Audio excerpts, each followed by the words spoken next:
নমস্কার, আপনি দেখছেন এবিপি আনন্দ আর আপনার সঙ্গে আমি সুমন। প্রায় এক মাস ধরে চলা কার্যত পুরো যুদ্ধ, আমরা নাম যখন রেখেছিলাম তখন এই রকম প্রায় যুদ্ধকালীন পরিস্থিতি হবে আমরা ভাবতেও পারিনি। কিন্তু কি না হয়েছে এই পুরো ভোটকে ঘিরে, হিংসে, রক্তপাত, অভিযোগ, প্রতিক্রিয়ায়, এমনকি বাংলা বন্ধ। এই পুরো যুদ্ধ লাস্ট ল্যাপে শেষ প্রহরে দাঁড়িয়ে আসুন শুরুতে আমরা দেখে নিই কলকাতা, শিলিগুড়ি এবং 91টা পুরসভার কি ফলাফল দ্রুত এক নজরে। তারপর সরাসরি আমার অতিথিদের সঙ্গে কথা বলবো। প্রথমে দেখব কলকাতা, 144টি ওয়ার্ডে কি শেষ পর্যন্ত ফলাফল, এবং এখানে দর্শকদের জানিয়ে রাখবো যে ভোটের পার্সেন্টেজ কোন দল কত পেয়েছে সেটাও এই মুহূর্তে এবিপি আনন্দের হাতে এসে গেছে। তৃণমূল কংগ্রেস 114টি ওয়ার্ডে জিতেছেন তৃণমূল প্রার্থীরা, ভোট পেয়েছেন 50.7%। বামফ্রন্ট 15টি ওয়ার্ডে জিতেছেন, ভোট পেয়েছেন 24.5%। বিজেপি 7টি ওয়ার্ডে জিতেছেন, ভোট পেয়েছেন 15.42%। কংগ্রেস 5টি ওয়ার্ডে জিতেছেন, ভোট পেয়েছেন 6.62%। অন্যান্যরা ভোট পেয়েছেন 3টি ওয়ার্ডে জিতে 2.75%। এবার আসুন দেখে নিই শিলিগুড়ি পুরসভা শেষ পর্যন্ত। এই মুহূর্তে যারা টেলিভিশন সেটের সামনে এসছেন তাদের জন্য শিলিগুড়ি পুরসভার রেজাল্ট। তৃণমূল 17টি ওয়ার্ড পেয়েছে, বামফ্রন্ট পেয়েছে 23টি ওয়ার্ড, বিজেপি 2টি ওয়ার্ড, কংগ্রেস 4টি ওয়ার্ড এবং অন্যান্যরা 1টি ওয়ার্ড। এবার আপনাদের দেখাবো কলকাতা এবং শিলিগুড়ি নিয়ে যে পুরসভাগুলোয় নির্বাচন হলো এক ঝলকে।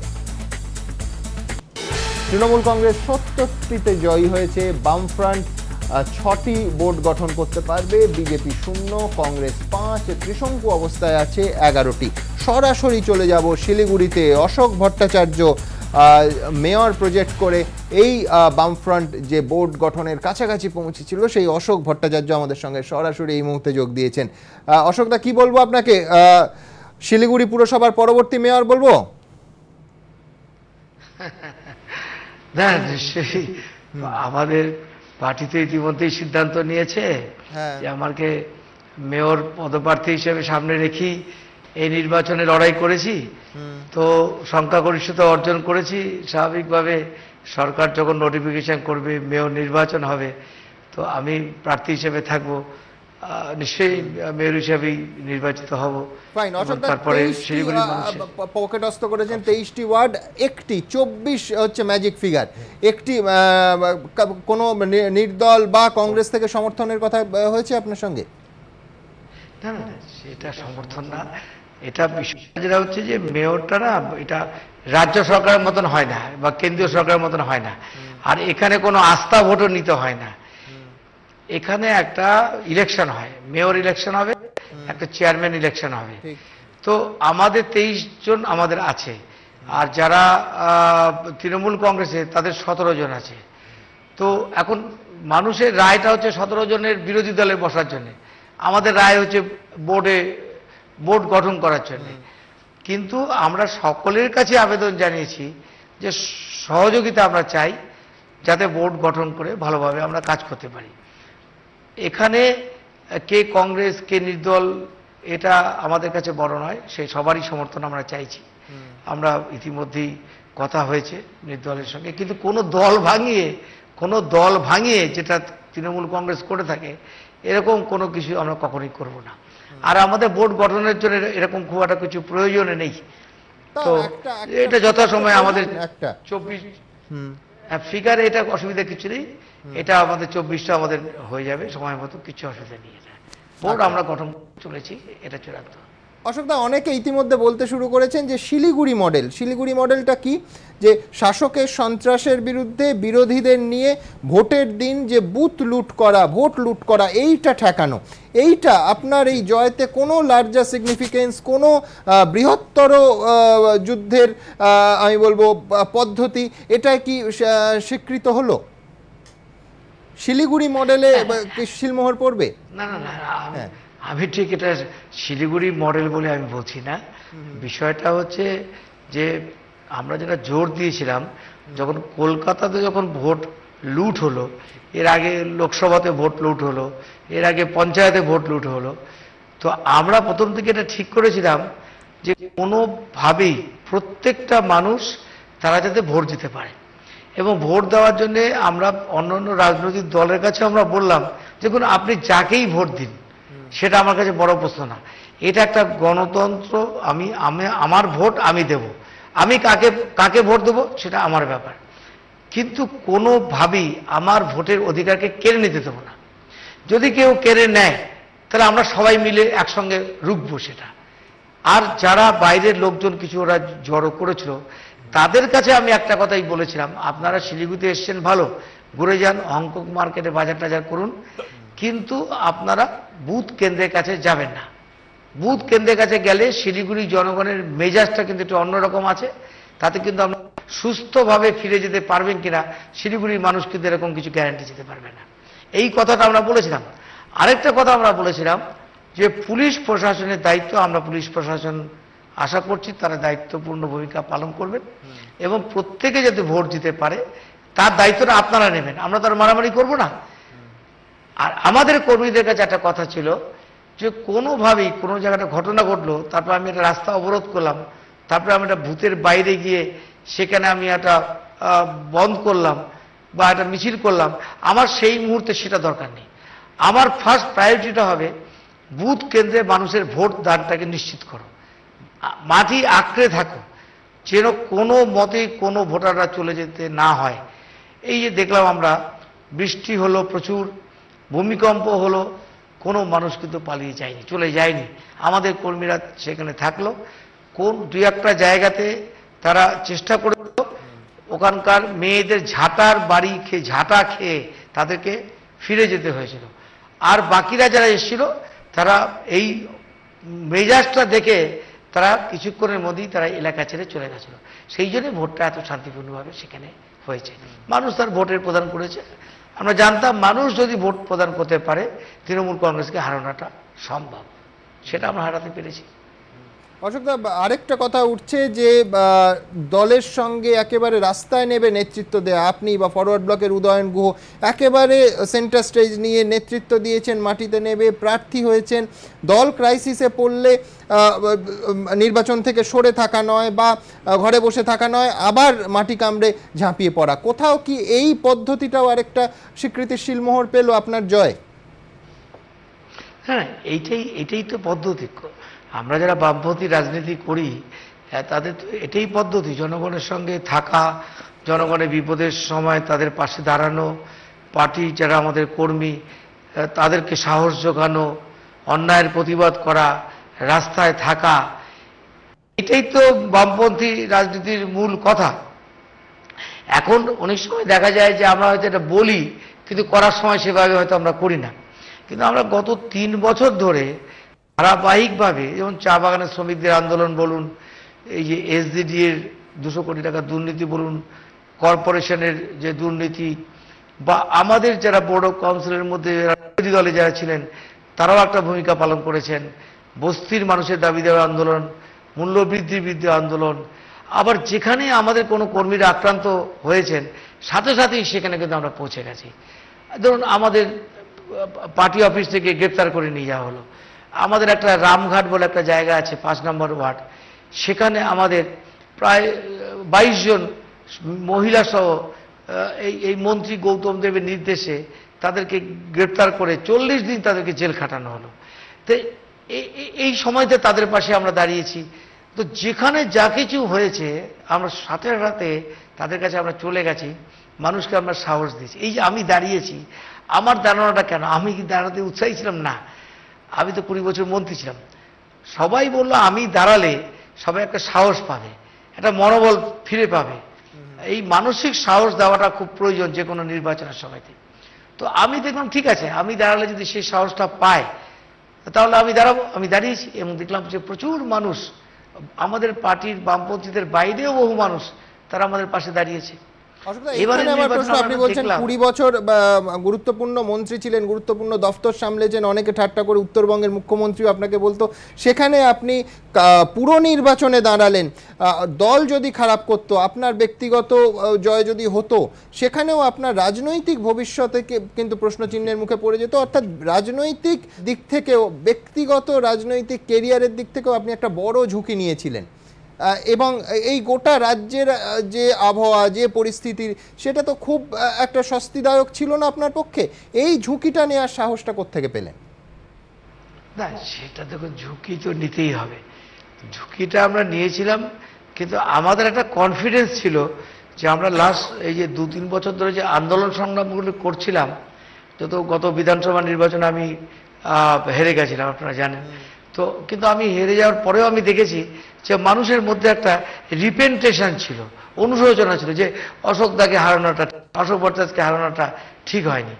কারণ তারা এখন দুটো মিলিয়ে দেখছেন, আমার সময়কার আমি বা বর্তমান এমএলএ মন্ত্রী বা মেয়র, আগের সরকার বর্তমান সরকারটা মিলিয়ে দেখছেন, একটা কম্পেয়ার করছেন, যেটা আগে কম্পেয়ার করতে পারেনি, সেটা আমরা বুঝতে পারছিলাম। তো আমাদের একটা কনফিডেন্স, তার সত্ত্বেও ঝুঁকি তো ছিলই, ঝুঁকি একটা ছিল। কিন্তু ঝুঁকি যেমন ধরুন, আমি যেখানে দাঁড়িয়েছি, আমাকে অনেকে বলেছিলেন যে আপনি যে জায়গায়, আমি যে জায়গায় দাঁড়িয়েছি সেখানে 55% মুসলিম। আমাকে অনেকে বললেন যে আপনি একটা মুসলিম এলাকায় দাঁড়াচ্ছেন, সেটা কি ঝুঁকি হয়ে যাচ্ছে না? আমি বলেছিলাম যে হ্যাঁ, ঝুঁকি হলো এই একটা মুসলিমরা যারা আমাদের থেকে দূরে সরে গেছিল, কিভাবে তাদেরকে ফিরিয়ে আনা যায় সেটাও আমি তাদের সঙ্গে থেকে দেখাতে চাই। এবারে যে নির্বাচনে আমি জিতলাম, আমাকে কিন্তু ওই মানুষরাই কিন্তু সবচেয়ে বেশি ভোট দিয়েছে, ওই মানুষরাই কিন্তু আমরা পাশে দাঁড়িয়েছি। অন্যরাও দিয়েছে, অনেক হিন্দু, অনেক মারোয়ারি, অনেক বিহারি, অনেক বাঙালি, ব্যাপকভাবে তারা ভোট দিয়েছে, আবার এরাও কিন্তু ভোট দিয়েছে। একটা নিতেই হবে।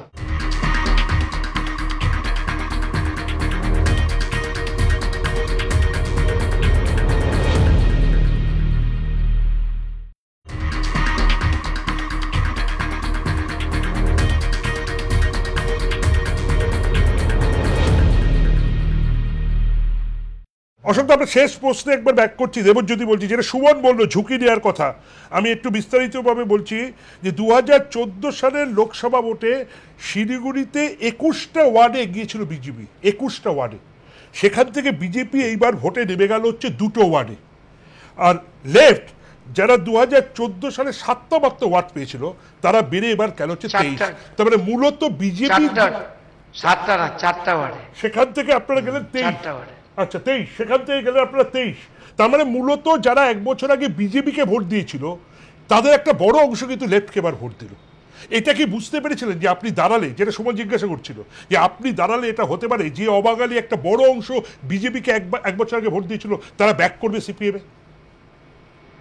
না, সেখানে কিন্তু আমি যেটা ভেবেছিলাম, আমরা একটা ভেবেছিলাম এটাই যে আমাদের প্রথমে এস্টাবলিশ করতে হবে যে who can defeat this Trinamool Congress, অর্থাৎ তৃণমূল কংগ্রেসকে কে হারাতে পারে।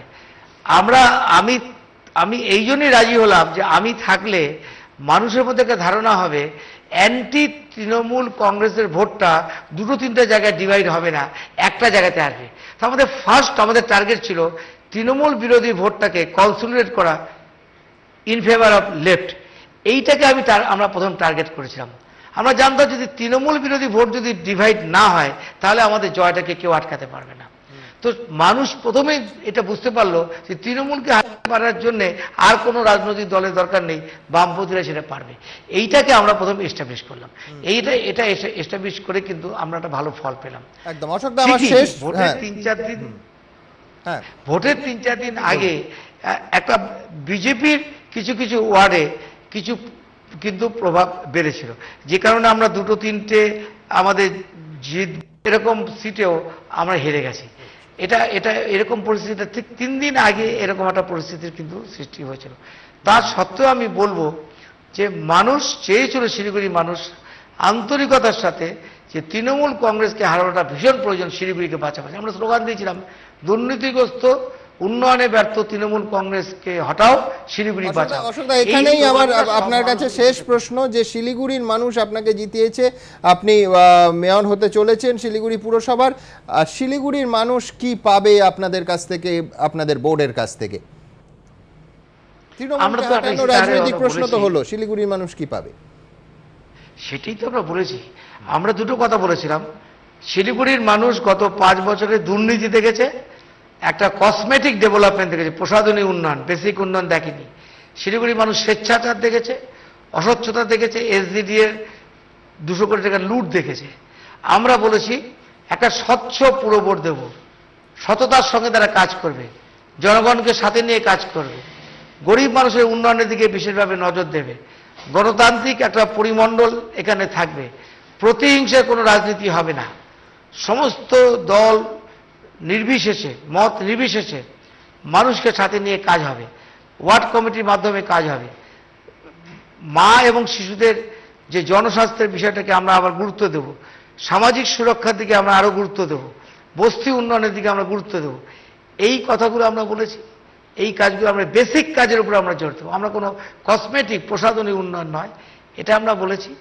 এই কাজটাই আমরা করব। আমরা আশা করছি মানুষ আমাদের এই জন্যই ভোট দিয়েছে, এবং আমরা এই যে পৌর বোর্ড গঠন করব, কোনো সংঘাতের রাস্তায়, এখানে এটা পুরসভা, এখানে কোনো রাজনৈতিক সংঘাতের রাস্তা নয়। সরকারের সহযোগিতা চাই, অন্য দলের সহযোগিতা চাই, অন্য মতের মানুষের সহযোগিতা চাই, সকলকে যুক্ত নিয়ে উন্নয়নের কাজ আমরা করব।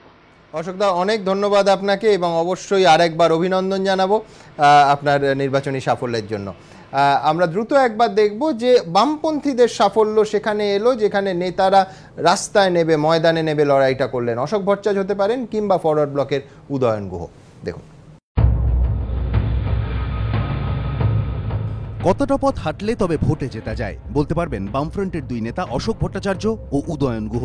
কারণ তৃণমূলের দাপটে রাজ্য জুড়েই যেখানে বামেরা কোণঠাসা, সেই প্রতিকূল সময়ে এই দুই শীর্ষ বাম নেতাই সামনে দাঁড়িয়ে লড়লেন এবং জিতে দেখিয়েও দিলেন। ৪৭টি ওয়ার্ডের শিলিগুড়ি পুরসভায় ম্যাজিক ফিগার ২৪, বামেরা পেয়েছে ২৩টি আসন, তৃণমূল ১৭টি, কংগ্রেস ৪টি, এছাড়া বিজেপি পেয়েছে ২টি আসন এবং নির্দল ১টি। এবার রীতি ভেঙে অশোক ভট্টাচার্যকে শিলিগুড়ির মেয়র পদপ্রার্থী করে যুদ্ধে নামে সিপিএম। একসময় যাকে অনেকে মজার ছলে উত্তরবঙ্গের মুখ্যমন্ত্রী বলতেন, তিনিও সামান্য কাউন্সিলর পদের জন্য লড়তে দ্বিধাবোধ করেননি। আর ৪ বছর আগে বিধানসভা ভোটে যে শিলিগুড়িতে হেরে গিয়েছিলেন, পুরভোটে সেখান থেকেই কামব্যাক করলেন প্রাক্তন পুরমন্ত্রী। তার জন্য অবশ্য তিনি মাঠ ঘাট চষে বেরিয়েছেন, কর্মীদের সংঘবদ্ধ করার চেষ্টা করেছেন, সামনে থেকে নেতৃত্ব দিয়ে বিরোধীদের বিরুদ্ধে সুর চড়িয়েছেন। সেই পরিশ্রমের ফলই ভোট যন্ত্রে ফসল ফলালো বলে মত অনেকের। স্বতঃস্ফূর্ত সমর্থন আমরা পেয়েছি।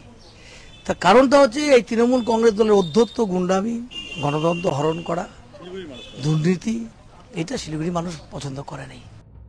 এবার পুরো ভোটে ঝাঁপিয়েছিলেন ফরওয়ার্ড ব্লকের শীর্ষ নেতা উদয়ন গুহ। এমনিতে কোচবিহারের দিনহাটা চিরকালই ফরওয়ার্ড ব্লকের শক্তিশালী গড়। ১৯৮১ সালে পুরসভা গঠনের পর থেকে এর ক্ষমতায় বামেরা, কিন্তু তৃণমূলের দাপটে এখন তো বামেদের আর কোনো গড়ই অক্ষত নয়। এই পরিস্থিতিতে কমল গুহর দিনহাটায় সিংহের দাপট অটুট রাখার দায়িত্বটা নিজের কাঁধে তুলে নিয়ে পুরো ভোটের ময়দানে ঝাঁপিয়েছিলেন ছেলে উদয়ন গুহ। ভোটে লড়া থেকে বাড়ি বাড়ি গিয়ে ভোট প্রচার, শেষ পর্যন্ত পরিশ্রমের ফসল ঘরে তুললেন উদয়ন। ১৬টি ওয়ার্ডের দিনহাটা পুরসভায় বামেরা ১৩টি আসন পেয়েছে, তৃণমূল মাত্র ৩টি। উদয়ন গুহর কাঁধে চেপেই অষ্টমবারের জন্য দিনহাটা পুরবোর্ড দখলে রাখলো বামেরা। এটা তো দিনহাটার মানুষের, মানে রাজনৈতিক সচেতন মানুষ, গণতন্ত্র প্রিয় মানুষের জয়। আর আমার জয়টা ব্যক্তিগতভাবে, আমার যেটা জয় সেটা রবি ঘোষকে উৎসর্গ করব। আর অনেকে বলছেন শিলিগুড়ি ও দিনহাটা পুরসভার ফল থেকে এটা কার্যত পরিষ্কার যে দল যতই কোণঠাসা হোক না কেন, নেতারা যদি পথে নেমে সামনে দাঁড়িয়ে কর্মীদের সঙ্গে কাঁধে কাঁধ মিলিয়ে লড়াই করেন, তখন তার ফল অন্যরকম আশা করাই যায়। পর্যবেক্ষকদের একাংশের মতে অশোক ভট্টাচার্য, উদয়ন গুহরা কার্যত পথ দেখালেন। আগামী দিনে কি একে অন্য জায়গায় মডেল করবে বামেরা? সনদ ঝা ও দেবাশিস মুখোপাধ্যায়, এবিপি আনন্দ।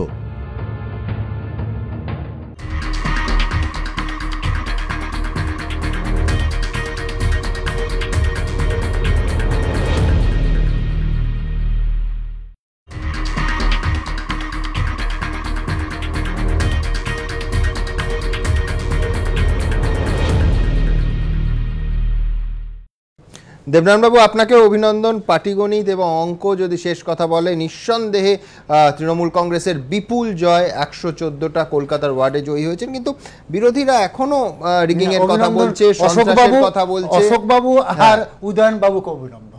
হ্যাঁ, নিঃসন্দেহে নিঃসন্দেহে। কিন্তু আমি বলছি যে মার্জিন, পুরো ভোটে, বিধানসভা ভোটের মার্জিন তো দেখতে পেলাম আমরা বহু, মানে ধরুন জাভেদ খানের পুত্র ৬৬ নম্বর ওয়ার্ডে দাঁড়িয়েছিলেন, ৩০,২০০ ভোটে জিতেছেন। এছাড়াও আমার কাছে লিস্ট করছিলাম যে ২০ থেকে ৩০-এর মধ্যে অসংখ্য ওয়ার্ড। এটা কি বিপুল উন্নয়নের জোয়ার বলে করবে? তো বিরোধীরা বলতে শুরু করেছেন যে এই মার্জিনটাই বুঝিয়ে দিচ্ছে যে কি পরিমাণ ছাপ্পা হয়েছে কলকাতার ভোটে।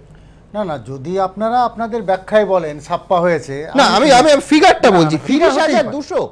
আমি বলছি তো না না ভালো না না ফিগার হতে পারে সেটা না কেন হবে না মানে এটাকে অ্যাবসার্ড বললেও তো সম্ভব না যদি সে কাজ করে থাকে পার্সেন্টেজ শুনবেন 86% হতে পারে না 86% অসুবিধা 83% মানে আমি বলছি একটা দুটো ওয়ার্ডে নয় সুমন বাবু না না আমি আমার আমি একবার কলকাতার ফিগারগুলো আপনাকে শুধু দেখিয়ে নেব একবার দেব আমি আপনার ব্যাখ্যা নেব দেখুন গত 5 বছরে কলকাতায় তৃণমূল পরিচালিত পুর বোর্ডের বিরুদ্ধে উঠেছে একের পর এক কেলেঙ্কারির অভিযোগ, কিন্তু এই প্রেক্ষাপটেও শহরের কোনো ওয়ার্ডে শাসক দলের ভোট গত পুর ভোটের তুলনায় বেড়েছে দ্বিগুণ, কোথাও আবার তারও বেশি, কোথাও 80, কোথাও 90 ছুঁই, যা দেখে রাজনৈতিক পর্যবেক্ষকদের অনেকেরই চোখ কপালে উঠেছে। উদাহরণস্বরূপ দেখা যাক 35 নম্বর ওয়ার্ডের ফলাফল। 2010 সালে এই ওয়ার্ডে 40.84% ভোট পেয়েছিলেন তৃণমূল প্রার্থী, 56.69% ভোট পেয়ে যেতে সিপিএম, কিন্তু এবার এই ওয়ার্ড থেকে একা তৃণমূলই পেয়েছে 83% ভোট।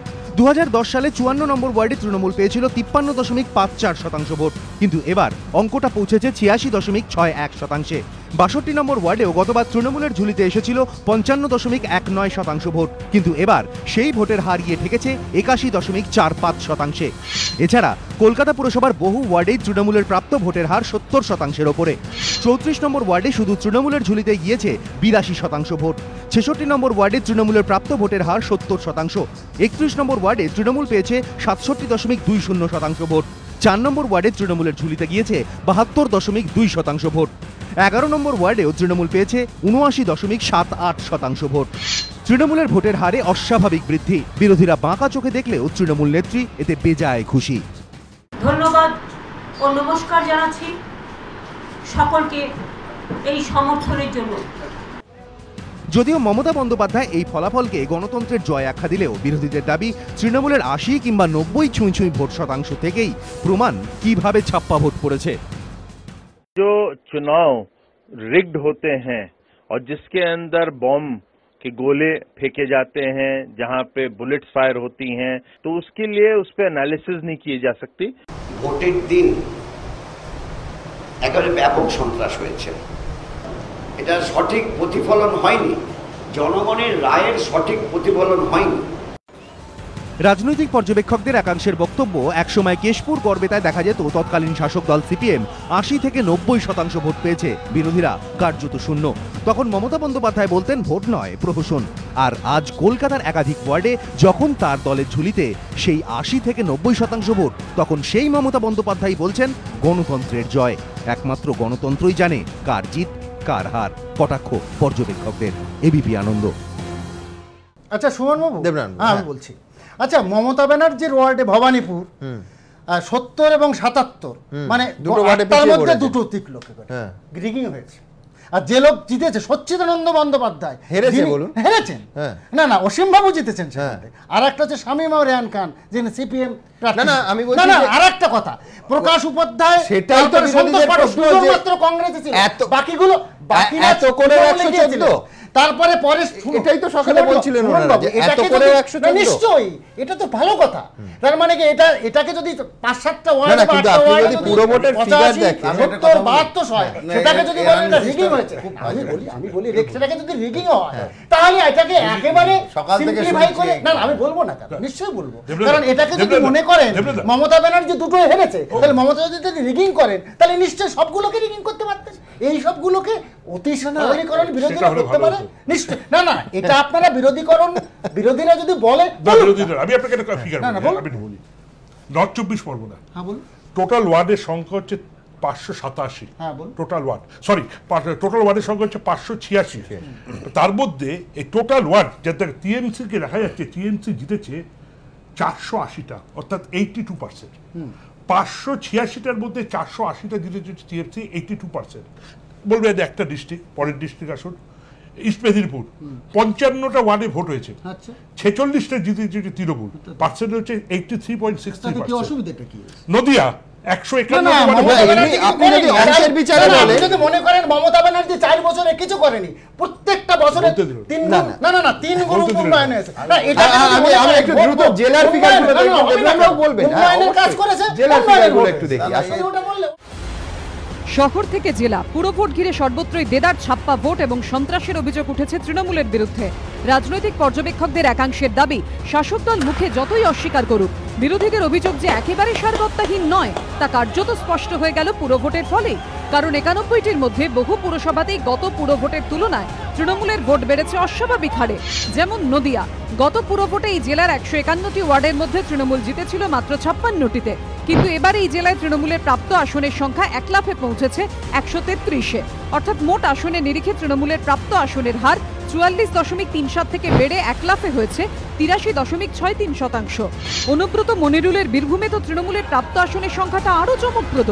গত পুরভোটে যেখানে এই জেলার 73টি ওয়ার্ডের মধ্যে তৃণমূল মাত্র 17টি আসনে জিতেছিল, সেখানে এবার অনুব্রত মনিরুলদের দৌলতে শাসক দলের ঝুলিতে 54টি আসন, 3 গুণেরও বেশি। অর্থাৎ মোট আসনের নিরিখে তৃণমূলের প্রাপ্ত আসনের হার 23.28% থেকে বেড়ে 1 লাফে হয়েছে 73.97%। অধিকারী পরিবারের গড় পূর্ব মেদিনীপুর, একচ্ছত্র আধিপত্য তৃণমূলের। এই জেলার 55টি ওয়ার্ডের মধ্যে গতবার তৃণমূলের ঝুলিতে গিয়েছিল 37টি আসন, এবার সেই সংখ্যাটা পৌঁছেছে 46-এ। অর্থাৎ মোট আসনের নিরিখে প্রাপ্ত আসনের হার 67.27 থেকে হয়েছে 83.63%। দক্ষিণ 24 পরগনাও কম যায় না। এই জেলার 121টি ওয়ার্ডের মধ্যে তৃণমূল গত পুরভোটে পেয়েছিল 68টি আসন, সেখানে এবার এই জেলায় তারা জয়ী 92টি ওয়ার্ডে। পুরভোটের ফলে বহু পুরসভায় তো বিরোধীদের চিহ্নই খুঁজে পাওয়া যায়নি। যেমন নদিয়ার হরিণঘাটা পুরসভার 17টি আসনের মধ্যে 17টিতেই জয়ী তৃণমূল। এছাড়াও নদিয়ার কল্যাণী এবং পূর্ব মেদিনীপুরের কাঁথি পুরসভার 21টি করে আসনে গিয়েছে তৃণমূলের ঝুলিতে। উত্তর 24 পরগনা নৈহাটি পুরসভার 31টি আসনের একটিতেও জিততে পারেনি বিরোধীরা। একই অবস্থা দক্ষিণ দিনাজপুরের গঙ্গারামপুর পুরসভাতেও। এখানেও 18টির মধ্যে 18টি আসনেই জয়ী তৃণমূল। গয়েশপুর, তারকেশ্বর ও আরামবাগ পুরসভা ভোটের আগেই দখল করেছিল তৃণমূল। যে কটি আসনে ভোট হয়েছে সেগুলিতেও জিতেছে শাসক দল। অর্থাৎ এই 3টি পুরসভাও পুরোপুরি বিরোধী শূন্য। রাজনৈতিক মহলে প্রশ্ন, এতগুলো পুরসভায় কি একসঙ্গে বিরোধীরা রাতারাতি নিশ্চিহ্ন হয়ে যেতে পারে? এতগুলো পুরসভায় কি তৃণমূলের জয়ের হার হঠাৎ এত উপরে উঠে যেতে পারে? তাহলে কি শাসকের এই সাফল্যের নেপথ্যে সেই রিগিং, সেই সন্ত্রাস? পুরভোটের ফল থেকে কি বিরোধীদের এই অভিযোগগুলো আরো স্পষ্ট হয়ে গেল? প্রশ্ন অনেক। এবিপি আনন্দ। আমি দ্রুত একবার চলে যাব আমার ডেটা সেন্টারে, যেখানে বিশ্বনাথ চক্রবর্তী রয়েছেন। বিশ্বনাথবাবু, আপনার কাছে আমার প্রশ্ন। আমি দেবনারায়ণ বাবুর সঙ্গে প্রথম কথা অত্যন্ত একমত হয়েছি যে হ্যাঁ, মানে পাটিগণিতের হিসেবে, অঙ্কের হিসেবে 80, 90 কেন 100% ভোট তৃণমূল কংগ্রেস পেতে পারে উন্নয়নের জোয়ারে। 100% মানুষ ভোট দিয়েছেন। যতক্ষণ না কলকাতার মতো সেটা পোলিং পাসে, আমি বলছি পোলিং পার্সেন্টেজটা, আমি বলছি আমার শেষ করতে দিন। পাটিগণিতের হিসেবে সেটা তো হতেই পারে, যদি না কলকাতার মতো 100%-এর জায়গায় 144% পোলিং না হয়ে যায়, বা 140% পোলিং না হয়ে যায় কলকাতার কয়েকটা ওয়ার্ডে যেরকম হয়েছে। কিন্তু আমি বলছি এ তো প্রবাবিলিটি ধরলে এটা সম্ভব। আপনি আমায় বলুন কোন কোন ফিগার যদি পাস রেকর্ড বা ট্র্যাডিশন দেখেন সেখানে আপনার অস্বাভাবিক ঠেকছে, এবং বিরোধীরা যেগুলো নিয়ে এখনো এই ফিগারটা দেখিয়ে, ফলাফল দেখিয়ে অভিযোগ করছে। দেখুন, আমার দুটো তিনটে বিষয় খুব পরিষ্কার মনে হয়েছে। একটা হলো যে অনেকগুলো ওয়ার্ড, যে ওয়ার্ডগুলো গত কয়েকটা নির্বাচন, ইভেন লোকসভা নির্বাচনের নিরিখেও যদি দেখি, তারপরে জ্যাম করছে, মানে তৃণমূলের সপক্ষে ভোট কোথাও 25 থেকে 30% পর্যন্ত বাড়ছে, যেটা সেফোলজির চর্চায় ইম্পসিবল। যেমন উদাহরণ দিচ্ছি, এই নতুন অ্যাডেড হলো 142 নম্বর ওয়ার্ড। এই 142 নম্বর ওয়ার্ডে তৃণমূল কংগ্রেসের প্রাপ্ত ভোট 87%, 87.09%। মানে লোকসভা নির্বাচনের নিরিখে যদি দেখি তাহলে মোর দেন 25% জ্যাম। একইভাবে 35 নম্বর ওয়ার্ডে তৃণমূল কংগ্রেস 82% ভোট পেয়েছে, 82.69%। এটা গত কয়েকটি নির্বাচনের এভারেজ যদি করি 30% জ্যাম করেছে। মানে এইভাবে যদি আমি ওয়ার্ড ধরে ধরে, বা কলকাতা কর্পোরেশনের মতন জায়গায় সেখানে 30,250 ভোটে একজন কাউন্সিলর জিতছেন, এ ফিগার প্রায় অসম্ভব ফিগার। একসময় বাম আমলে 20,000, 21,000-এ জিতলে সেটা নিয়ে তৃণমূল নেত্রী বারবার বলেছেন যে এটা পুরোপুরি রিগিং, জ্যাম ইত্যাদির ফসল। আজকে যখন একের পর এক ওয়ার্ড একই ধরনের প্রবণতা, ভার্চুয়ালি বিরোধীরা ভোট পায়নি, সেখানে কি করে আমি বলি অন্তত সেফোলজির চর্চার জায়গা থেকে যে এই ভোটটা ফ্রি অ্যান্ড ফেয়ার হয়েছে? এক। দ্বিতীয় যেটা, সেটা আপনি যদি দেখেন উত্তর এবং দক্ষিণের মধ্যে যদি তুলনা করেন, তাহলে দেখবো যে 18 তারিখের পরে 25 তারিখে যখন নির্বাচন হয়, উত্তরের তুলনামূলকভাবে আগের থেকেই তারা সিদ্ধান্ত নিয়েছিলেন, যেটা অশোক ভট্টাচার্যও বলছিলেন যে সবাই মিলে একটা প্রতিরোধ গড়বার কথা বলছিলেন। কি করেছিলেন সেটা আলাদা কথা, কিন্তু তুলনামূলক দক্ষিণবঙ্গের থেকে উত্তরবঙ্গের জেলাগুলোতে কম রিপোর্ট হচ্ছিল ভায়োলেন্সের বা বুথ দখলের।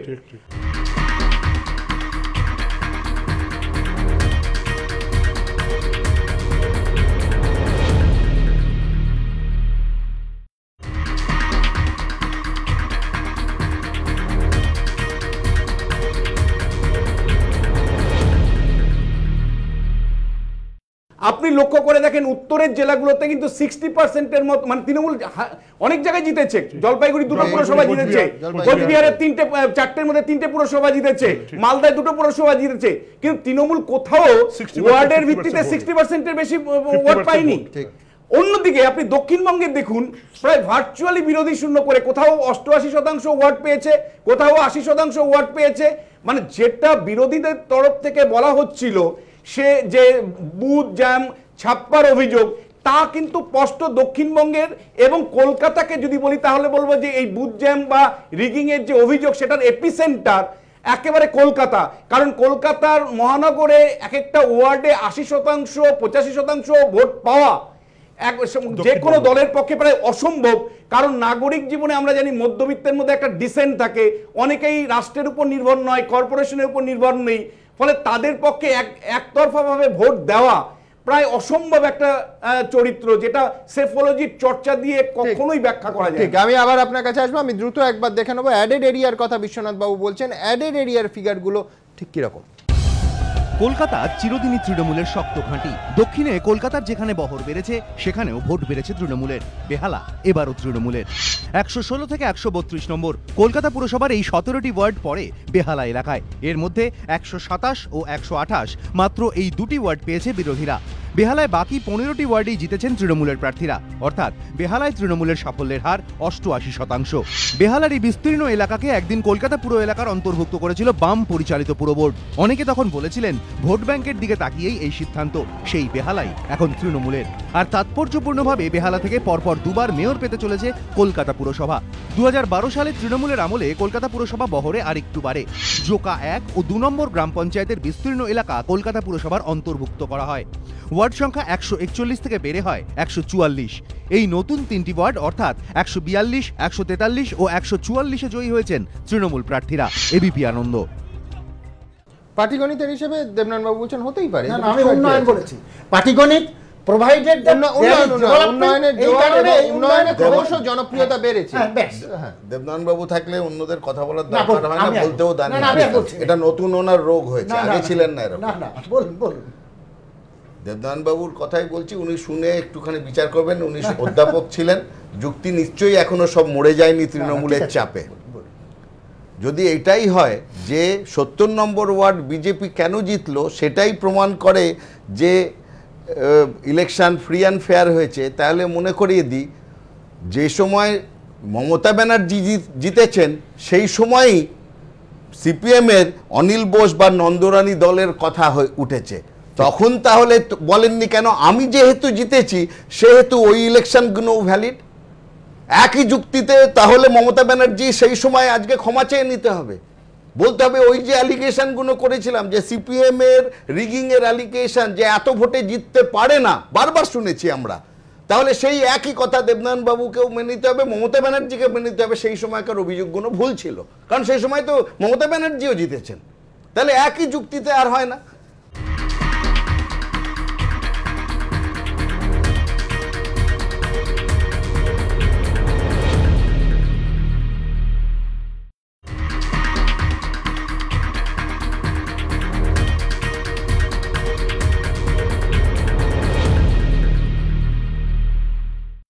দ্বিতীয়, আমরা সুমন আলোচনা করছি কি নিয়ে? আজকের আলোচনা কেন ফলপ্রসূ হবে না? কারণ আমরা আলোচনা করছি একটা জাল ভোট নিয়ে। পুরো জিনিসটাই জাল, তার উপর সমীক্ষা, তার উপরে আমাদের বিদগ্ধজনদের আলোচনা যে জালটা কতদূর জাল, সঠিক না বেঠিক। কারণ ঘটনাটা আমরা দেখেছি, আজকে শোভন চ্যাটার্জি একটা ইন্টারভিউ দিলেন যে নাকি মিডিয়ার অপপ্রচারের বিরুদ্ধে মানুষ ভোট দিয়েছে। এটা আমি নতুন শুনলাম আজকে, যে শোভন চ্যাটার্জি পরিষ্কার বললেন মিডিয়া নাকি অপপ্রচার করছিল, মানে ওই যে বোমা গুলি এগুলো হয় আপনারা ফেলেছিলেন, মিডিয়া ফেলেছিল, নয় ওগুলো হচ্ছে সম্পূর্ণভাবে তৈরি করা ছবি, ওগুলো কোনোটাই হয়নি। এই যে ঘটনা আমরা তো চোখে দেখেছি, সারা বিশ্ব চোখে দেখেছে, সারা ভারত দেখেছে, যে কিভাবে আপনারা দেখেছেন যে একজন প্রিসাইডিং অফিসার এসে আপনাদের স্টুডিওতে বসে বলেছে রিভলভার দিয়ে মাথা ফাটিয়ে জোর করে বলেছেন আদর্শ পরিস্থিতিতে ভোট। আচ্ছা, এটা তো মিডিয়ার বলছেন, বোমা গুলির কথা ছেড়ে দিন, গতকাল আপনাদের এখানে আমরা দেখেছি একজন মহিলা যাচ্ছেন, তাকে বলে দিয়েছেন আপনার ভোট হয়ে গেছে, আপনি যেতে দেব না, একজন বৃদ্ধকে বলছে ছিঁড়ে দেবো আপনার বাড়ি, চলে যান ভালো, এবং সেটা হচ্ছে একজনের ছবি দেখাচ্ছেন, সেটা হচ্ছে 1000 জনের জন্য। এই সব সত্ত্বেও অসুবিধাটা কি জানেন, আজকে এই যে একটা টোটাল গণতান্ত্রিক ব্যবস্থাটাকে মমতা ব্যানার্জি কার অধিকারে জানি না নষ্ট করে দিলেন ওয়েস্ট বেঙ্গলকে, ওয়েস্ট বেঙ্গলের গণতন্ত্রকে নষ্ট করে দিয়ে ভাবলেন আমার জেতার দরকার, ওই দুর্যোধনের মতন যে জেতাই চেয়েছি তাই জিতেছি, আমি আর কিচ্ছু জানতে চাই না। মমতা ব্যানার্জি সেই যে করলেন, এরপরে কি, এরপরে আজকে এই যে আজকের ভোট, আজকের যে ভোটের রেজাল্ট বেরিয়েছে, সেই ভোট সম্বন্ধে সারা বাংলায় কোনো মানুষের কোনো দ্বিধা নেই যে এই পুরো ভোটটা হয়েছে জাল ভোট, এবং এই ভোটের আলোচনা করে আমরা যে সময় করছি সবাই জানে, আজকে কাঁচরাপাড়া বলুন, কল্যাণী বলুন, সেখানকার লোক জানে না যে এখানে জোর করে আমাদের পুরসভা তৈরি হলো, এটা সবাই জানে। এটা আজকে বলবো ইয়ের জন্য শুধু একটা কথা বলে ওকে দিচ্ছি। আর উন্নয়নের কথা বলছেন, আজকে সব থেকে বড় কথা, এই মমতা ব্যানার্জির কয়েকদিন আগেও আমরা জানি যে আপনারাও সমস্ত সমীক্ষা নিয়েছিলেন, সেখানে হচ্ছিল 42%, 40% ভোট পেতে পারে, তাতেও জিততেন। আজকে সেইটাকে ডাবলি এনশিওর করতে গিয়ে মমতা বন্দ্যোপাধ্যায় করলেন কি, সারা বাংলার লোক 50% বাংলার লোক যে ভোট দিয়েছে পুরসভা, কলকাতা এবং অন্যান্য জায়গা মিলিয়ে, তাদের কাছে ভোটের অধিকারটা কেড়ে নিলেন। আমি শ্রমিক লাইরির কাছে এই অভিযোগ নিয়ে যাব যে ভোটের অধিকার কেড়ে নেওয়া হয়েছে। আপনারা 30 তারিখ একটা ধর্মঘট ডেকেছেন এই রিগিংয়ের প্রতিবাদে, বিজেপি আলাদাভাবে ওই একই দিনে ডেকেছে। আপনার কাছে আমার প্রশ্নটা খুব পরিষ্কার, সেটা হচ্ছে শিলিগুড়ি কি দেখিয়ে দিচ্ছে যে এইভাবে, আমি যেটা অশোকবাবুকেও জিজ্ঞেস করছিলাম, যে ভোট বুথ পাহারা দেব, ভোট লুট হতে দেব না, এইটা হলেই ফলাফল অন্যরকম হতে পারে? তাহলে সেই মডেল, সেই একই রকম বিষয় কলকাতায় কেন করা গেল না? দেখুন, দুটো যে কথা আমি বলি। প্রথম কথা হচ্ছে এই যে রিগিংয়ের প্রশ্ন আসছে, দেখবেন এক্সিট পোল অমুক তমুক এসব করবার কোনো মানে নেই। কেন মানে নেই এই ভোটে? তাহলে তো আপনাকে গোপাল তিওয়ারিকে গিয়ে এক্সিট পোল জানতে হবে, মানুষকে জিজ্ঞাসা করে তো আপনি জানতে পারবেন না। তার কারণ আরাবুলকে গিয়ে জিজ্ঞাসা করতে হবে 109 নম্বর ওয়ার্ডের এক্সিট পোল কি, আপনাকে গিয়ে যত ক্রিমিনাল তাদের জিজ্ঞাসা, মানে আমাকে ঘিরে আরাবুল গ্রেফতার হয়েছে, ভোট শেষ হয়ে গেছে গ্রেফতার, ভোট শেষ হয়ে গেছে গ্রেফতার, তৃণমূলেরই এক প্রমোটারের থেকে পয়সা চেয়েছিল। যাই হোক, অন্য প্রসঙ্গ। আমার কথা হচ্ছে, দেখুন একটা প্রশ্ন আসছে, বেলা 1টা অবধি নির্বাচন কমিশনের হিসেব অনুযায়ী 15 লক্ষের কাছাকাছি ভোট পড়েছে। 1টা থেকে 3টে 2 ঘন্টা, এর মধ্যে বাকি 10 লাখ ভোট পড়ল। কোন মেকানিজমে সম্ভব 144টা ওয়ার্ডের ওই কটা বুথে 10 লক্ষ ভোট ফেলা? ওই গরমে কারুর সঙ্গে মিলবে অভিজ্ঞতায়? আপনাদের মিডিয়ার সঙ্গে সাধারণ মানুষের পারসেপশনে যে দুপুরবেলায় 1টার পর বিরাট লাইন পড়ে গেল, যে 10 লক্ষ ভোট পড়লো।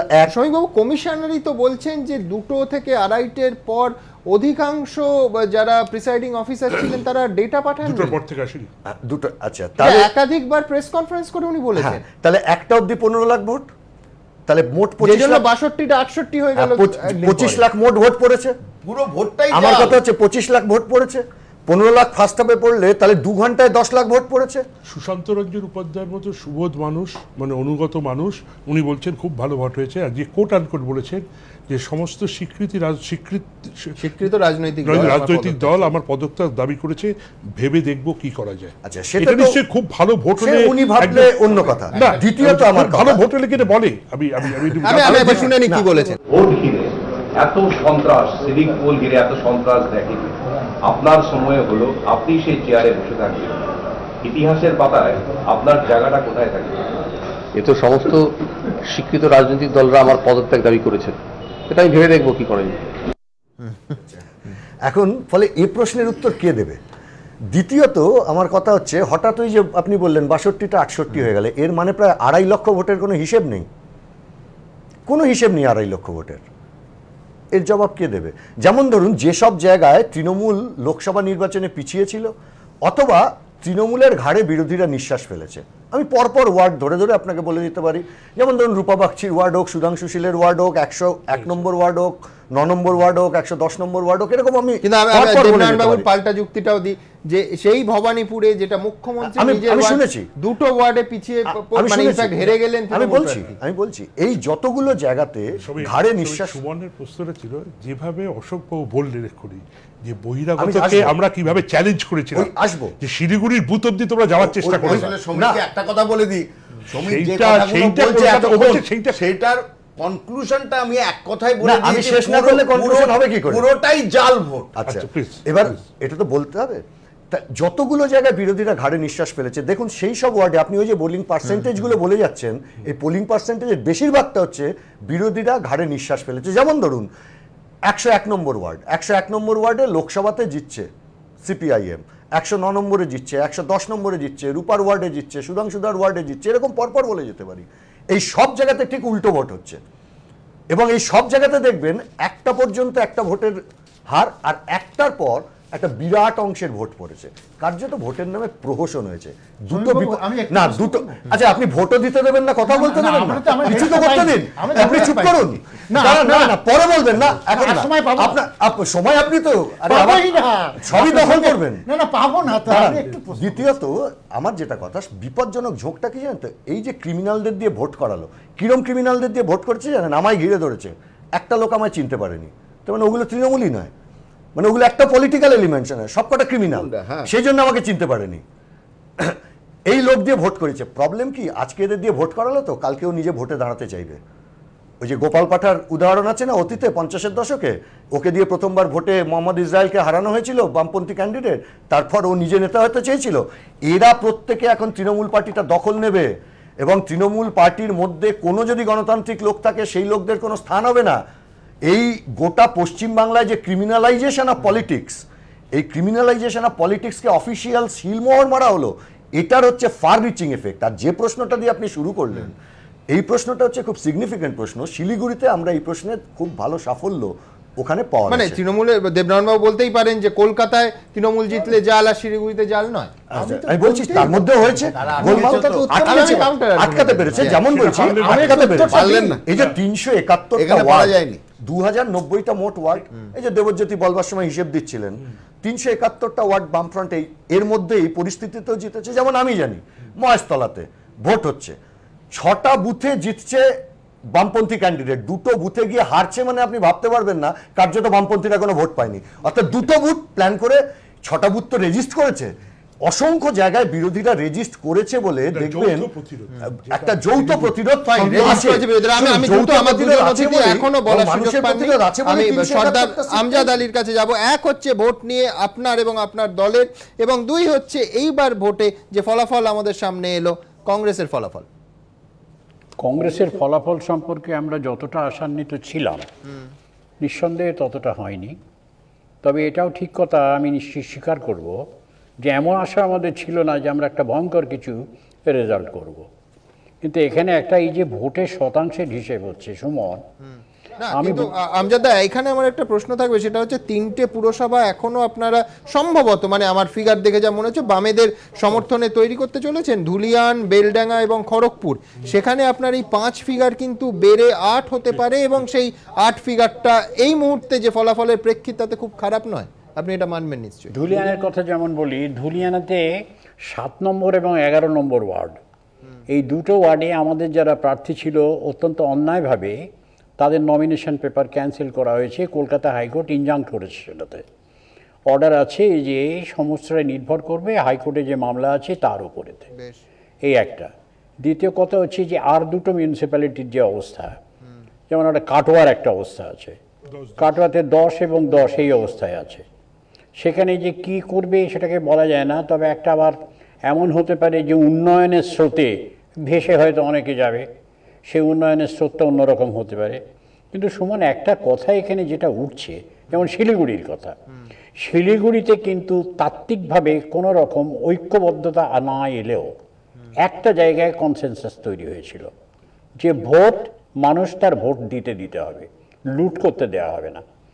শিলিগুড়িতে আর একটা জিনিস ছিল যে যেমন অশোকবাবুকে বলা হতো উত্তর বাংলার মুখ্যমন্ত্রী, তেমনি তৃণমূলের আমলে উত্তর বাংলার একজন মুখ্যমন্ত্রী আছে। এই দুজনের পার্সোনালিটি কিন্তু এক নয়, এবং শিলিগুড়ির যে উন্নয়ন যতটুকু দেখতে পাওয়া যায়, আমি স্বীকার করতে বাধ্য হচ্ছি যে সেই উন্নয়নটা কিন্তু অশোকবাবু যখন ছিলেন তখনই হয়েছিল। সুতরাং এটাকে মনে রাখা দরকার আছে।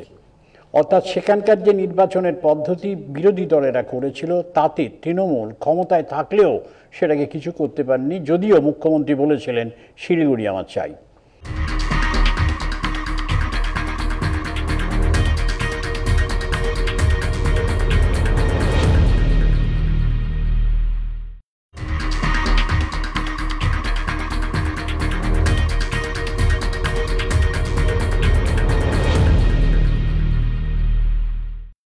কলকাতার কথায় আসি।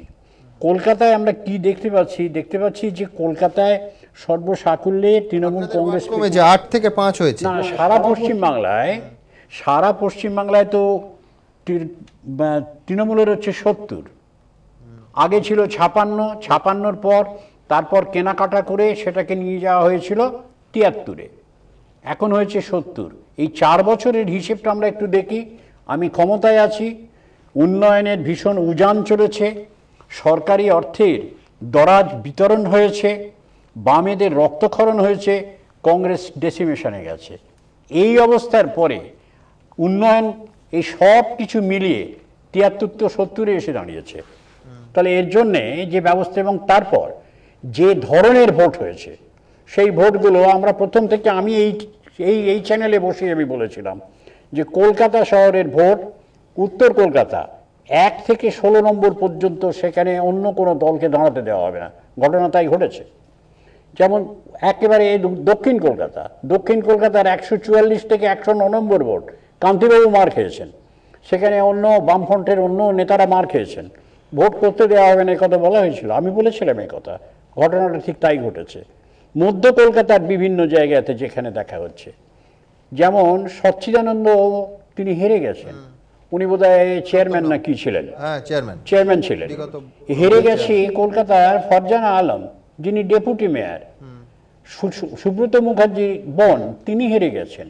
এই যে এলাকাগুলো যে হেরে গেছেন, সেই জায়গায় অবস্থাটা কি দাঁড়িয়েছিল, সে অবস্থায় সেই জায়গায় নিশ্চিত ছিলেন যেখানে কিছু করার দরকার নেই, এরা জিতবেনি। আমি মইদুলের কাছে যাব, তার আগে একেবারে আমজাদদার কথা সূত্র ধরে দেখে নেব যে নিঃসন্দেহে ইন্দ্রপতন অনেকে বলতে পারেন যে হেভিওয়েট এই আজকের ফলাফলে হেরে গেলেন। দেখুন, পুরভোটে তৃণমূলের ইন্দ্রপতন। 70 নম্বর ওয়ার্ডে পরাজিত হলেন বিদায়ী পুরবোর্ডের chairman Sachchidananda Bandyopadhyay.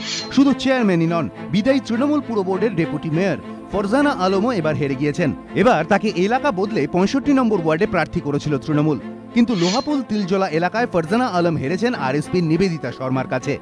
Door to ডোর করতে গিয়ে দেখেছি যে সবার যে সমর্থন সাড়া পেয়েছি, তাতে আমি বুঝেছি যে মানুষ আমার পাশে থাকবে। 17 নম্বর ওয়ার্ডে উত্তর কলকাতার দর্জিপাড়ায় নির্দল প্রার্থী মোহন গুপ্তর কাছে পরাজিত হয়েছেন তৃণমূল কাউন্সিলর তথা মেয়র পরিষদ পার্থপ্রতিম হাজারি। আমি প্রথম থেকেই বলেছি, সাধারণ মানুষ 17 নম্বর ওয়ার্ডের আমার পাশে ছিল। হেরে গিয়েছেন তৃণমূলের আরেক হেভিওয়েট প্রার্থী পরেশ পালও। তিনি বেলেঘাটা বিধানসভা কেন্দ্রের বিধায়ক। ওই কেন্দ্রের অন্তর্গত 29 নম্বর ওয়ার্ড থেকে তিনি এবার লড়েছিলেন। প্রধান প্রতিপক্ষ ছিলেন কংগ্রেসের কাউন্সিলর প্রকাশ উপাধ্যায়, যিনি বারবার সারদা ইস্যুকে হাতিয়ার করে তৃণমূলকে অস্বস্তিতে ফেলেছেন। তাই এই ওয়ার্ডে ছিল তৃণমূলের প্রেস্টিজ ফাইট।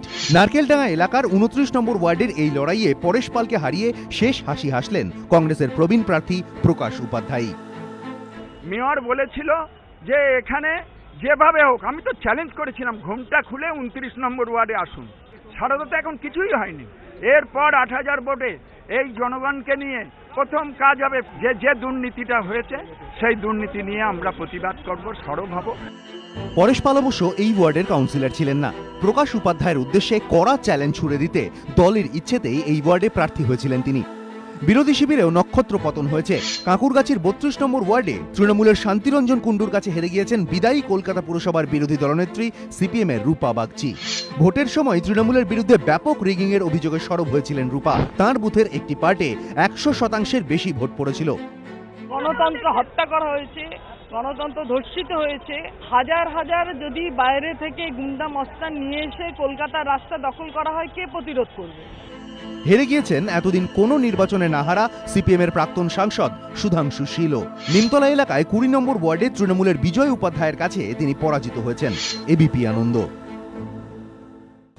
আমি একবার দ্রুত দেখে নেব, মইদুলের কাছে যাব, কিন্তু তার আগে যে প্রশ্ন নিয়ে যাব তার আগে ফিগারটা একটু দেখে নেওয়া প্রয়োজন যে 2014 লোকসভা নির্বাচনের নিরিখে ওয়ার্ডের হিসেবে কি ছিল রাজনৈতিক দলগুলোর ছবি, এবং তারপরে 15তে অর্থাৎ আজকের নির্বাচনে কি এসে দাঁড়ালো। দেখতে পাচ্ছেন তৃণমূল 99টি ওয়ার্ডে এগিয়ে ছিল, সেটা 114 হয়েছে। বামেরা 11টি ওয়ার্ডে সেটি বেড়ে 15 হয়েছে। বিজেপি 26টি ওয়ার্ডে কমে 7 হয়েছে। কংগ্রেস 8টি ওয়ার্ডে এগিয়ে ছিল, সেটি 5 হয়েছে। অন্যান্যরা 0, সেটি বেড়ে 3 হয়েছে। এবার ভোটের পার্সেন্টেজ, এটাও খুব ইন্টারেস্টিং ফিগার। 2014 এবং 15 পাশাপাশি ফেলে দেখব যে শতাংশের হিসেবে কি তফাৎ হয়েছে, কতটা তফাৎ হয়েছে। দেখতে পাচ্ছেন শতাংশের হিসেবে তৃণমূল কংগ্রেস 37.07%, সেটা বেড়ে 50.7% হয়েছে। বামেরা 24.95%, প্রায় একই রকম থেকে গেছে 24.5%। বিজেপি 23.65% থেকে কমে 15.42% হয়েছে। কংগ্রেস 10.39% থেকে 6.62% হয়েছে। অন্যান্যরা 3.95% থেকে 2.75% হয়েছে।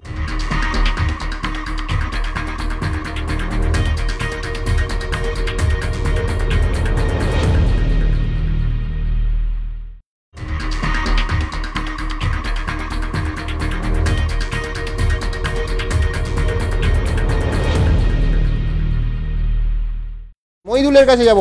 মইদুল, সব থেকে উল্লেখযোগ্য এবং বিষয় হচ্ছে যে এর ভেতরে বামেরা যারা লোকসভার নিরিখে 14তে 11তে ছিল, বেড়ে 15 হয়েছে, এবং ভোটের যে পার্সেন্টেজ সেটা প্রায় ধরে রেখেছে 24.9, সেটা 24.5 হয়েছে, প্রায় ধরে রেখেছে। এই যে মিডিয়াতে কোট আনকোট বহু চর্চিত কথাটা যে বামেদের রক্তক্ষরণ, তবে কি রক্তক্ষরণ এই ভোটে স্পষ্টত বন্ধ হলো? হ্যাঁ, কলকাতার ক্ষেত্রে একদমই বলা যেতে পারে। যেটা হলো আরেকটা যেটা খুব বড় যেটা বিষয় হলো যে এইটা 2014 লোকসভার পরে যে কথা হচ্ছিল মিডিয়াতে এবং বিভিন্ন সংবাদপত্র মিডিয়া চ্যানেলে একটা চর্চা চলছিল যে বিজেপি কোথাও না কোথাও একটা বিরোধী শক্তি, বিরোধী স্পেস হিসেবে একটা রোল প্লে করবে। এটা গত নভেম্বর ডিসেম্বর পর্যন্ত সেটা আস্তে আস্তে বোঝা যাচ্ছিল, কিন্তু গত জানুয়ারি ফেব্রুয়ারি মাস থেকে বোঝা যাচ্ছিল যে বিজেপি ইজ ইন ডিজায়ারে। এবার বিজেপির নিজেদের নেতাদের মধ্যে লড়াই ছিল, এখানে কে মেয়র ক্যান্ডিডেট হবে সেটা ঠিক ছিল না, নিজেদের অফিসের সামনে মারপিট, সেন্ট্রাল ফোর্স আসবে কি আসবে না, এই সব নিয়ে হচ্ছে একটা মানে কমপ্লিট ডিজায়ারে একটা ছিল, এবং সেটা মানুষের কাছে একটা ভুল বার্তা গেছে। এবার দেখা যাচ্ছে যে বিজেপির যে ভোটটা যেটা হচ্ছে আপনার পেয়েছিল সেটা কিন্তু কমেছে। তাহলে সেই ভোটটা কোথায় গেল? সেই ভোটটা একটা অংশ তৃণমূলে যেতে পারে, একটা আবার হচ্ছে জলও হতে পারে, হোয়াট এভার, কিন্তু মূল ব্যাপারটা হচ্ছে যে এখানে বিজেপির ভোটটা হচ্ছে কমেছে। উল্টো দিকে যেটা আপনার বিজেপি আর কংগ্রেস যোগ করলে কিন্তু যেটা কমেছে সেটা মেকআপ হয়ে যায়। তৃণমূলের লোকসভার ভোটের সঙ্গে তুমি যোগ করলে কিন্তু ওই 50% হচ্ছে, বিজেপির 8%, কংগ্রেসের 4%। কংগ্রেস এবং বিজেপির ভোটটা নিয়েই তৃণমূল 50% পৌঁছে। এইটা কিন্তু যেটা বোঝা যাচ্ছিল, যেটা কিন্তু লোকসভাতে কিন্তু হয়েছিল কি বামেদের থেকে বিজেপিতে আপনার গেছিল, সেইটা কিন্তু বামেদের এখন যেটা বোঝা যাচ্ছে এই যে স্টেডি একটা বেস আপনার 24-25%, এইটা কিন্তু স্টেডি বেস, এইটার থেকে আর নিচে কিন্তু আর নামলো না, অর্থাৎ এইটা কিন্তু স্টেডি বেস। এবার এটার ওপরে কিন্তু বামেরা পরবর্তীকালে বিল্ড আপ করতে পারে, মানে এই সম্ভাবনাটা আছে। যেটা আরেকটা গুরুত্বপূর্ণ যেটা বিষয় হলো যে শিলিগুড়িতে যেটা বামেদের একটা ঘুরে দাঁড়ানো জায়গা, এবং সেখানে যে বাম যে নেতৃত্ব তারা যে মাঠে ঘাটে নেমে লড়াই আন্দোলন করে একটা মানুষকে একটা নির্ভরযোগ্যতা একটা জায়গা তারা দিল, সেটা মানুষ ভরসা পেল, সেটা একটা ব্যাপার। উপরন্তু শিলিগুড়িতে তৃণমূলের যে দুর্নীতি সেই প্রশ্নগুলো এসছিল। আরেকটা যেটা গুরুত্বপূর্ণ ব্যাপার, বিশেষ করে করে 30 তারিখের যে ধর্মঘট সেখানে কিন্তু কংগ্রেস সাপোর্ট করে দিয়েছে, এবং সেক্ষেত্রে শিলিগুড়িতেও কিন্তু যখন এই নেতৃত্ব বদলের ক্ষেত্রে মানে বামেদের কেন্দ্রীয় স্তরের নেতৃত্ব বদল এবং রাজ্য স্তরের নেতৃত্ব বদল, তার অনেক আগেই কিন্তু আপনি 2010 সালের যদি কথা মনে রাখেন তাহলে শিলিগুড়িতে কিন্তু কংগ্রেসকে সমর্থন করেছিল বামেরা। এবার এটা দেখা যাক যে আজকের দিনে যে নতুন সমীকরণ তৈরি হচ্ছে যে সেখানে আগামী দিনে বাম এবং কংগ্রেসের মধ্যে কি কোনো রকমের সমঝোতা হতে পারে।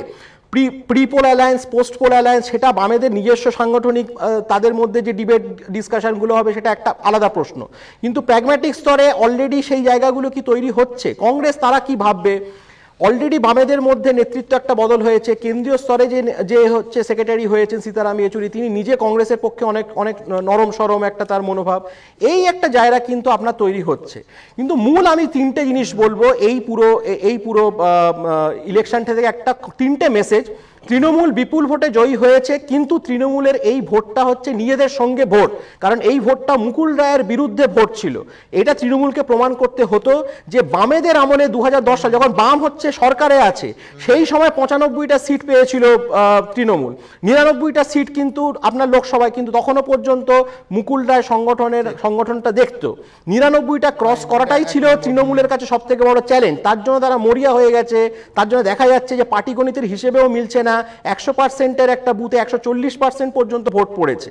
তো এই জায়গাগুলো আপনার, এটা একটা বিষয়। দ্বিতীয় যে বিষয়টা হলো যে এখানে সেকেন্ড পজিশন বাম, প্রধান বিরোধী দল হিসেবে বাম, সেটা একটা অত্যন্ত গুরুত্বপূর্ণ বিষয়, এবং কংগ্রেস তার কলকাতায় কিন্তু মোটামুটি জায়গাটা ধরে রেখেছে, মধ্যবঙ্গে উত্তরবঙ্গে কিছুটা তারা জায়গা ধরে রেখেছে, সেটা একটা গুরুত্বপূর্ণ বিষয়। কারণ জেলা স্তরে যদি আপনার বিজেপি শূন্য দেখায় তাহলে 2016-তে বিজেপির স্টোরি ইজ ওভার, মানে that is the very significant trend একটাই, এক বছরের রাজনীতি অনেক কিছু হতে পারে। তৃতীয়ত যেটা মেসেজ, দেখুন বিজেপির নেতৃত্ব যদি না বদল হয়, আপনার যদি ওখান থেকে দিল্লির নেতারা এসে এখানে কিছু হবে না, এটা পরিষ্কার এটা মেসেজ। এবং এই যে বারবার ব্লাফ দেওয়া, সেটা কিন্তু একটা বড় ব্যাপার। 3 নম্বর যেটা বললাম যে বাম এবং কংগ্রেসের মধ্যে সেখানে একটা অ্যালায়েন্সের জায়গাটা, পুরো ভোটের ফলাফল আমাদের সামনে চলে এসেছে, আপনাদের সামনে সকাল থেকেই সেই ফলাফল আমরা রেখেছি। নিঃসন্দেহে প্রচুর অভিযোগ ইত্যাদি ছাপিয়ে যারা আজকে জয়ী হলেন তাদের সবাইকে অভিনন্দন। কিন্তু পাশাপাশি একটা কথা, পুরো ভোটের পরবর্তী সন্ত্রাস, তার অভিযোগও কিন্তু নানা জায়গা থেকে আসছে, এবং এই ফলাফল বেরোনোর পরে নতুন করে যে হিংসা, আমরা আশা করব যে প্রশাসন কড়া হাটে সেটা দমন করবে। দ্রুত একবার দেখব যে ফলাফল প্রকাশের পর হিংসার খবর রাজ্যের বিভিন্ন প্রান্ত থেকে যেগুলো এসেছে সেগুলো। ভোটের আগে অশান্তি, ভোটের পরেও অশান্তি, রাজ্যে বিরাম নেই রাজনৈতিক সন্ত্রাসে। ভোটের ফল বেরোতে না বেরোতেই কলকাতার 108 নম্বর ওয়ার্ডের চৌবাগায় আক্রান্ত বিজেপি। এই ওয়ার্ডে জয়ী হয়েছে তৃণমূল। বিজেপি সমর্থকদের বাড়িতে ঢুকে মারধর ভাঙচুরের অভিযোগ তাদের বিরুদ্ধে। শুধু তাই নয়, মহিলাদের শ্লীলতাহানি ও শিশুদের ওপরেও শাসক দলের কর্মীরা অত্যাচার চালায় বলে অভিযোগ। অনেক লোক এসেছিল, এসে গালাগালি করেছে, দরজা টরজা পা দিয়ে সব ভেঙে দিয়েছে।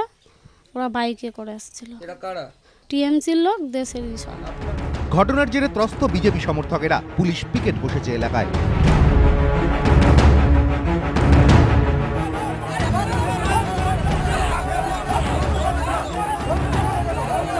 ভোটে জিতেও হামলার শিকার রাজপুর সোনারপুর পুরসভার 9 নম্বর ওয়ার্ডের বিক্ষুব্ধ তৃণমূল প্রার্থী হেমন্ত বসু।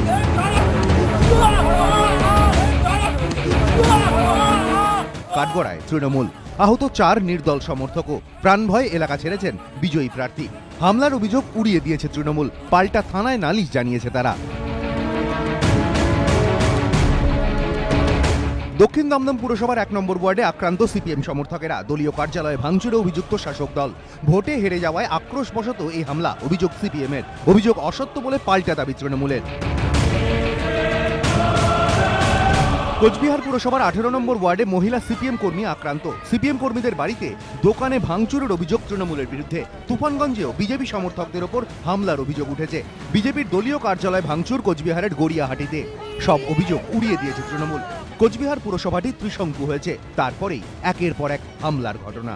সন্ত্রাস ইস্যুতে রাজ্য নির্বাচন কমিশন, পুলিশ ও শাসক দলকে একযোগে বিঁধেছে বিজেপি।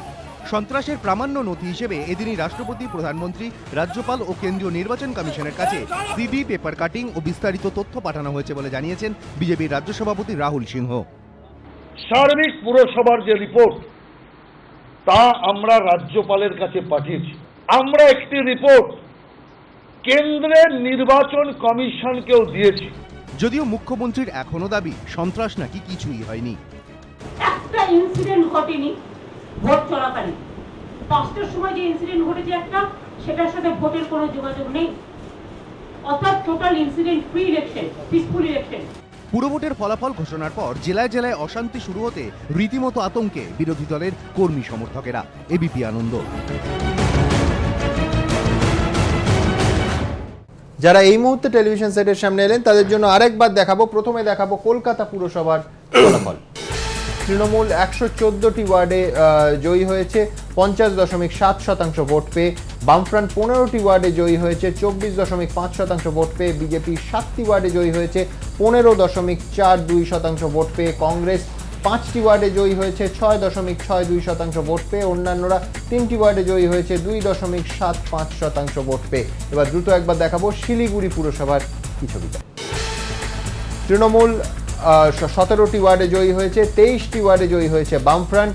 বিজেপি 2টি ওয়ার্ডে জয়ী হয়েছে, কংগ্রেস 4টি ওয়ার্ডে জয়ী হয়েছে, অন্যান্যরা 1টি ওয়ার্ডে জয়ী হয়েছে। কলকাতা এবং শিলিগুড়ি মিলিয়ে পুরো বোর্ডগুলোর কি ছবিটা গোটা রাজ্যের দেখাবো। 70টিতে তৃণমূল জয়ী হয়েছে, বামেরা বোর্ড গঠন করতে পারবে 6টিতে। বিজেপি এখনো পর্যন্ত একটি বোর্ড গঠন করার জায়গাতে নেই। কংগ্রেস জয়ী হয়েছে, বোর্ড গঠন করতে পারবে 5টি এবং ত্রিশঙ্কু অবস্থায় আছে 11টি। আমি আমার অতিথিদের কাছে আসবো, কিন্তু তার আগে দ্রুত একবার দেখাবো যে খোদ কলকাতায় মমতা বন্দ্যোপাধ্যায় ভবানীপুর বিধানসভা কেন্দ্র, যার ভেতরে বিশেষ করে জোর দিয়েছিলেন সমস্ত তৃণমূল নেতারা, শীর্ষস্থানীয় প্রায় সমস্ত নেতা গিয়ে ক্যাম্পেইন করেছেন, সেখানেও 2টি ওয়ার্ডে কিন্তু বিরোধীরা জিতে গেলেন। দেখুন, মমতা বন্দ্যোপাধ্যায়ের বিধানসভা কেন্দ্রের জোড়া ওয়ার্ডে পরাজয় তৃণমূলের, একটিতে জয় বিজেপি, অপরটিতে বামেরা। সামগ্রিকভাবে কলকাতা পুরো ভোটে দাগ কাটতে ব্যর্থ হলেও 2016 বিধানসভা নির্বাচনের আগে মমতার খাস তালুকে ফের একবার শীত কাটল বিজেপি। দুশ্চিন্তা বাড়ালো তৃণমূল শীর্ষ নেতৃত্বের। খোদ মমতা বন্দ্যোপাধ্যায়ের বিধানসভা কেন্দ্র ভবানীপুরের অন্তর্গত 70 নম্বর ওয়ার্ডে হারলেন বিগত তৃণমূল পুর বোর্ডের চেয়ারম্যান, তৃণমূলের হেভিওয়েট নেতা সচ্চিদানন্দ বন্দ্যোপাধ্যায়। জিতলেন বিজেপি প্রার্থী অসীম বসু। খোদ মুখ্যমন্ত্রীর কেন্দ্রের মধ্যস্থলে ভারতীয় জনতা পার্টি তার প্রতীক পদ্মফুলকে প্রস্ফুটিত করতে সমর্থ হয়েছে। 2014 লোকসভা ভোটের ফলের নিরিখে ভবানীপুর কেন্দ্রে খোদ মমতা বন্দ্যোপাধ্যায় 176 ভোটে বিজেপির কাছে পিছিয়েছিলেন, আর এবার তাঁরই কেন্দ্রে তাঁর দলের হেভিওয়েট নেতার পরাজয় নিঃসন্দেহে তৃণমূল শীর্ষ নেতৃত্বের কাছে বড় ধাক্কা বলেই মনে করছেন রাজনৈতিক পর্যবেক্ষকদের একাংশ। আর শুধু বিজেপিই নয়, মুখ্যমন্ত্রীর বিধানসভা কেন্দ্রে তৃণমূলের থেকে জয় ছিনিয়ে নিয়েছে সিপিএমও। ভবানীপুর বিধানসভা কেন্দ্রের অন্তর্গত 77 নম্বর ওয়ার্ডে তৃণমূলকে পরাজিত করে জয়ী হয়েছেন বাম প্রার্থী শামিমা রেহান খান। এছাড়াও মমতা বন্দ্যোপাধ্যায়ের বরাবরের গড় বলে পরিচিত দক্ষিণ কলকাতার আরও 2 জায়গাতে হানা দিয়েছে বিজেপি। বালিগঞ্জ বিধানসভা কেন্দ্রের অন্তর্গত গড়িয়াহাটের 86 নম্বর ওয়ার্ডে বিজেপি প্রার্থীর কাছে পরাজিত হয়েছে তৃণমূল। পাশের 87 নম্বর ওয়ার্ড তৃণমূলের হেভিওয়েট বিধায়ক শোভনদেব চট্টোপাধ্যায়ের বিধানসভা কেন্দ্র রাসবিহারীর অন্তর্গত, সেখানে বিজেপি প্রার্থীর কাছে পরাজিত হয়েছেন তৃণমূল প্রার্থী তনিমা চট্টোপাধ্যায়। কলকাতা দক্ষিণের সাংসদ সুব্রত বক্সী মুকুল রায়ের পর যিনি এখন দলের সর্বভারতীয় সাধারণ সম্পাদকও বটে। আর তাই এহেন খাস তালুকে বিজেপি ও বামেদের জয় আগামী দিনে তৃণমূল শীর্ষ নেতৃত্বের অস্বস্তি বাড়াতে পারে বলে মত রাজনৈতিক মহলের একাংশের। এবিপি আনন্দ।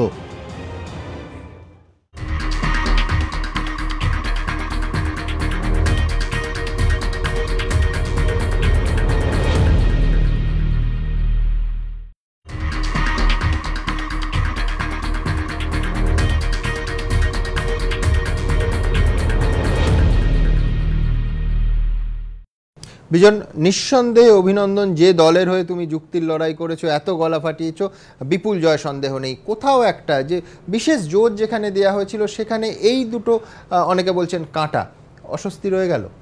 কোন দুটো? মানে মমতা বন্দ্যোপাধ্যায় নিজের বিধানসভা কেন্দ্র দুটো ওয়ার্ডে, যেখানে আমি তোমায় বলছি যে সমস্ত নেতা মন্ত্রীরা লাগাতার ক্যাম্পেইন করেছিলেন। ঠিক এখান থেকেই আমার বলতে ইচ্ছে করছে, মানে এখানেই যে সন্ত্রাস সেভাবে হয়নি তা প্রমাণ করে যে এখানেই মমতা বন্দ্যোপাধ্যায় নিজের বিধানসভা কেন্দ্রে দুটো আসনে জয় পেল, একটা বাম একটা বিজেপি। এবং রাহুল সিনহার কথাতেই মানে পরিষ্কার হয়ে যায় যে রাহুল সিনহা বলছেন যে আমরা পদ্মফুলকে ওখানে যেন পোস্টিং করে ফেললাম মমতা বন্দ্যোপাধ্যায়ের বিধানসভার মধ্যে।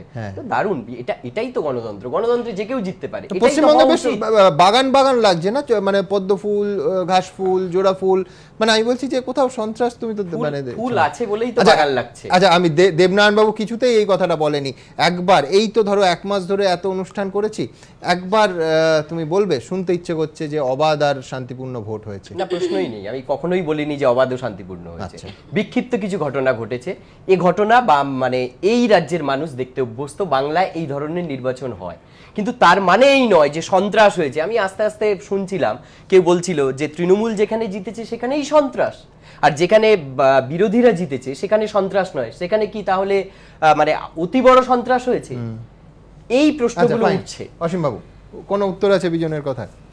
আমি আগে বিজনকে ধন্যবাদ জানাই যে বিজনের দল, বিজন যদিও বলবেন আমি তৃণমূল দলের লোক না, আমি তো মানে কোনোভাবেই কোনো পদে নেই, কিচ্ছু নেই, আমি সাপোর্টার, আমি সমর্থক। বিজন যে দলের সমর্থক, সেই দলের এই জয়ের জন্য আমি অভিনন্দন জানাচ্ছি। আশা করব আগামী 5 বছর কলকাতা সহ পশ্চিমবাংলার উন্নয়নের কাজ তারা করবেন, মানুষের মুখে হাসি ফোটানোর চেষ্টা করবেন, এই কামনাটুকু থেকে গেল। আজকে মুখ্যমন্ত্রী একটু আগে বললেন কোথাও কোনো সন্ত্রাস হয়নি, কিন্তু একটু আগে নির্বাচন কমিশনার আপনাদের কাছে যে স্টেটমেন্ট দিয়েছেন প্রেস করে, তাতে তিনি বলেছেন যে নির্বাচন কমিশনের হাতে কিছু কিছু অধিকার থাকা উচিত ছিল, সেটা নেই। না, সে তো 18 তারিখের ভোটের পর এই কমিশনারই বলেছেন যে আদর্শ পরিবেশে ভোট হয়নি। হ্যাঁ, সেটা তো ইনি বলেছেন, বারবার বলেছেন। নির্বাচন কমিশনার বলছেন, নির্বাচন কমিশনার নিশ্চিতভাবে আমার দলের লোক নন। নির্বাচন কমিশনারকে আমরা নিশ্চয়ই পছন্দ করে আনিনি, নির্বাচন কমিশনারকে মাননীয় মুখ্যমন্ত্রী পছন্দ করে ওখানে বসিয়েছিলেন। তা সেই নির্বাচন কমিশনারের মুখে বারংবার শুনতে পাচ্ছি ভোট যথাযথ হয়নি, এবং ভোট যথাযথ যে হয়নি তারও আরও একটা বড় কারণ তিনি দেখিয়েছেন, যেটা উত্তর তিনি নিজেও দিতে পারেননি, যে ভোটের সময়তে প্রথম দিন দেখবেন 2 ঘন্টা বাদ রিপোর্টিং হয়েছে পার্সেন্টেজ, পরের দিন কিন্তু ঘন্টা পিছু রিপোর্টিং হয়নি।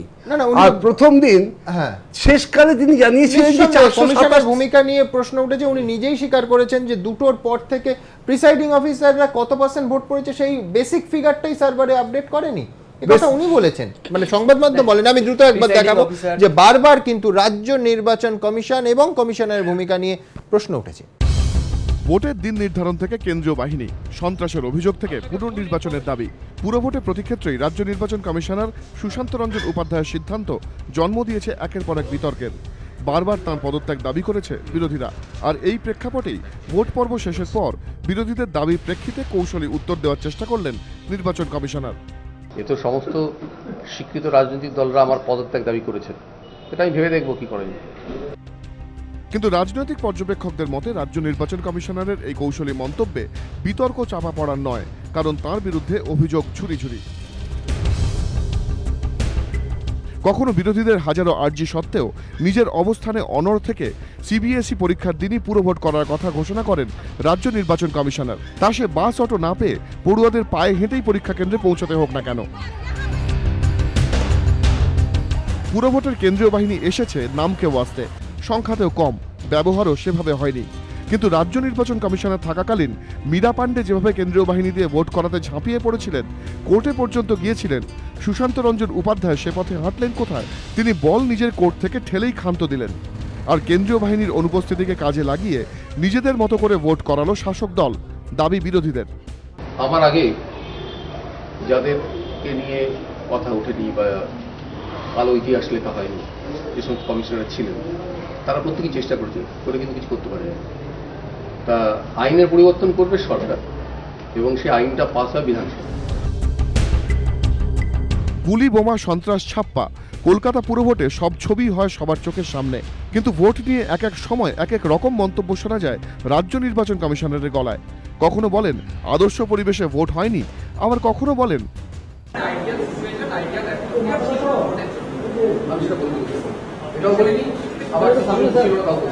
কখনো রিটার্নিং অফিসারের রিপোর্টকে হাতিয়ার করে বলেন কলকাতায় পুনর্নির্বাচন করা সম্ভব নয়, আইনে তার হাত পা বাঁধা।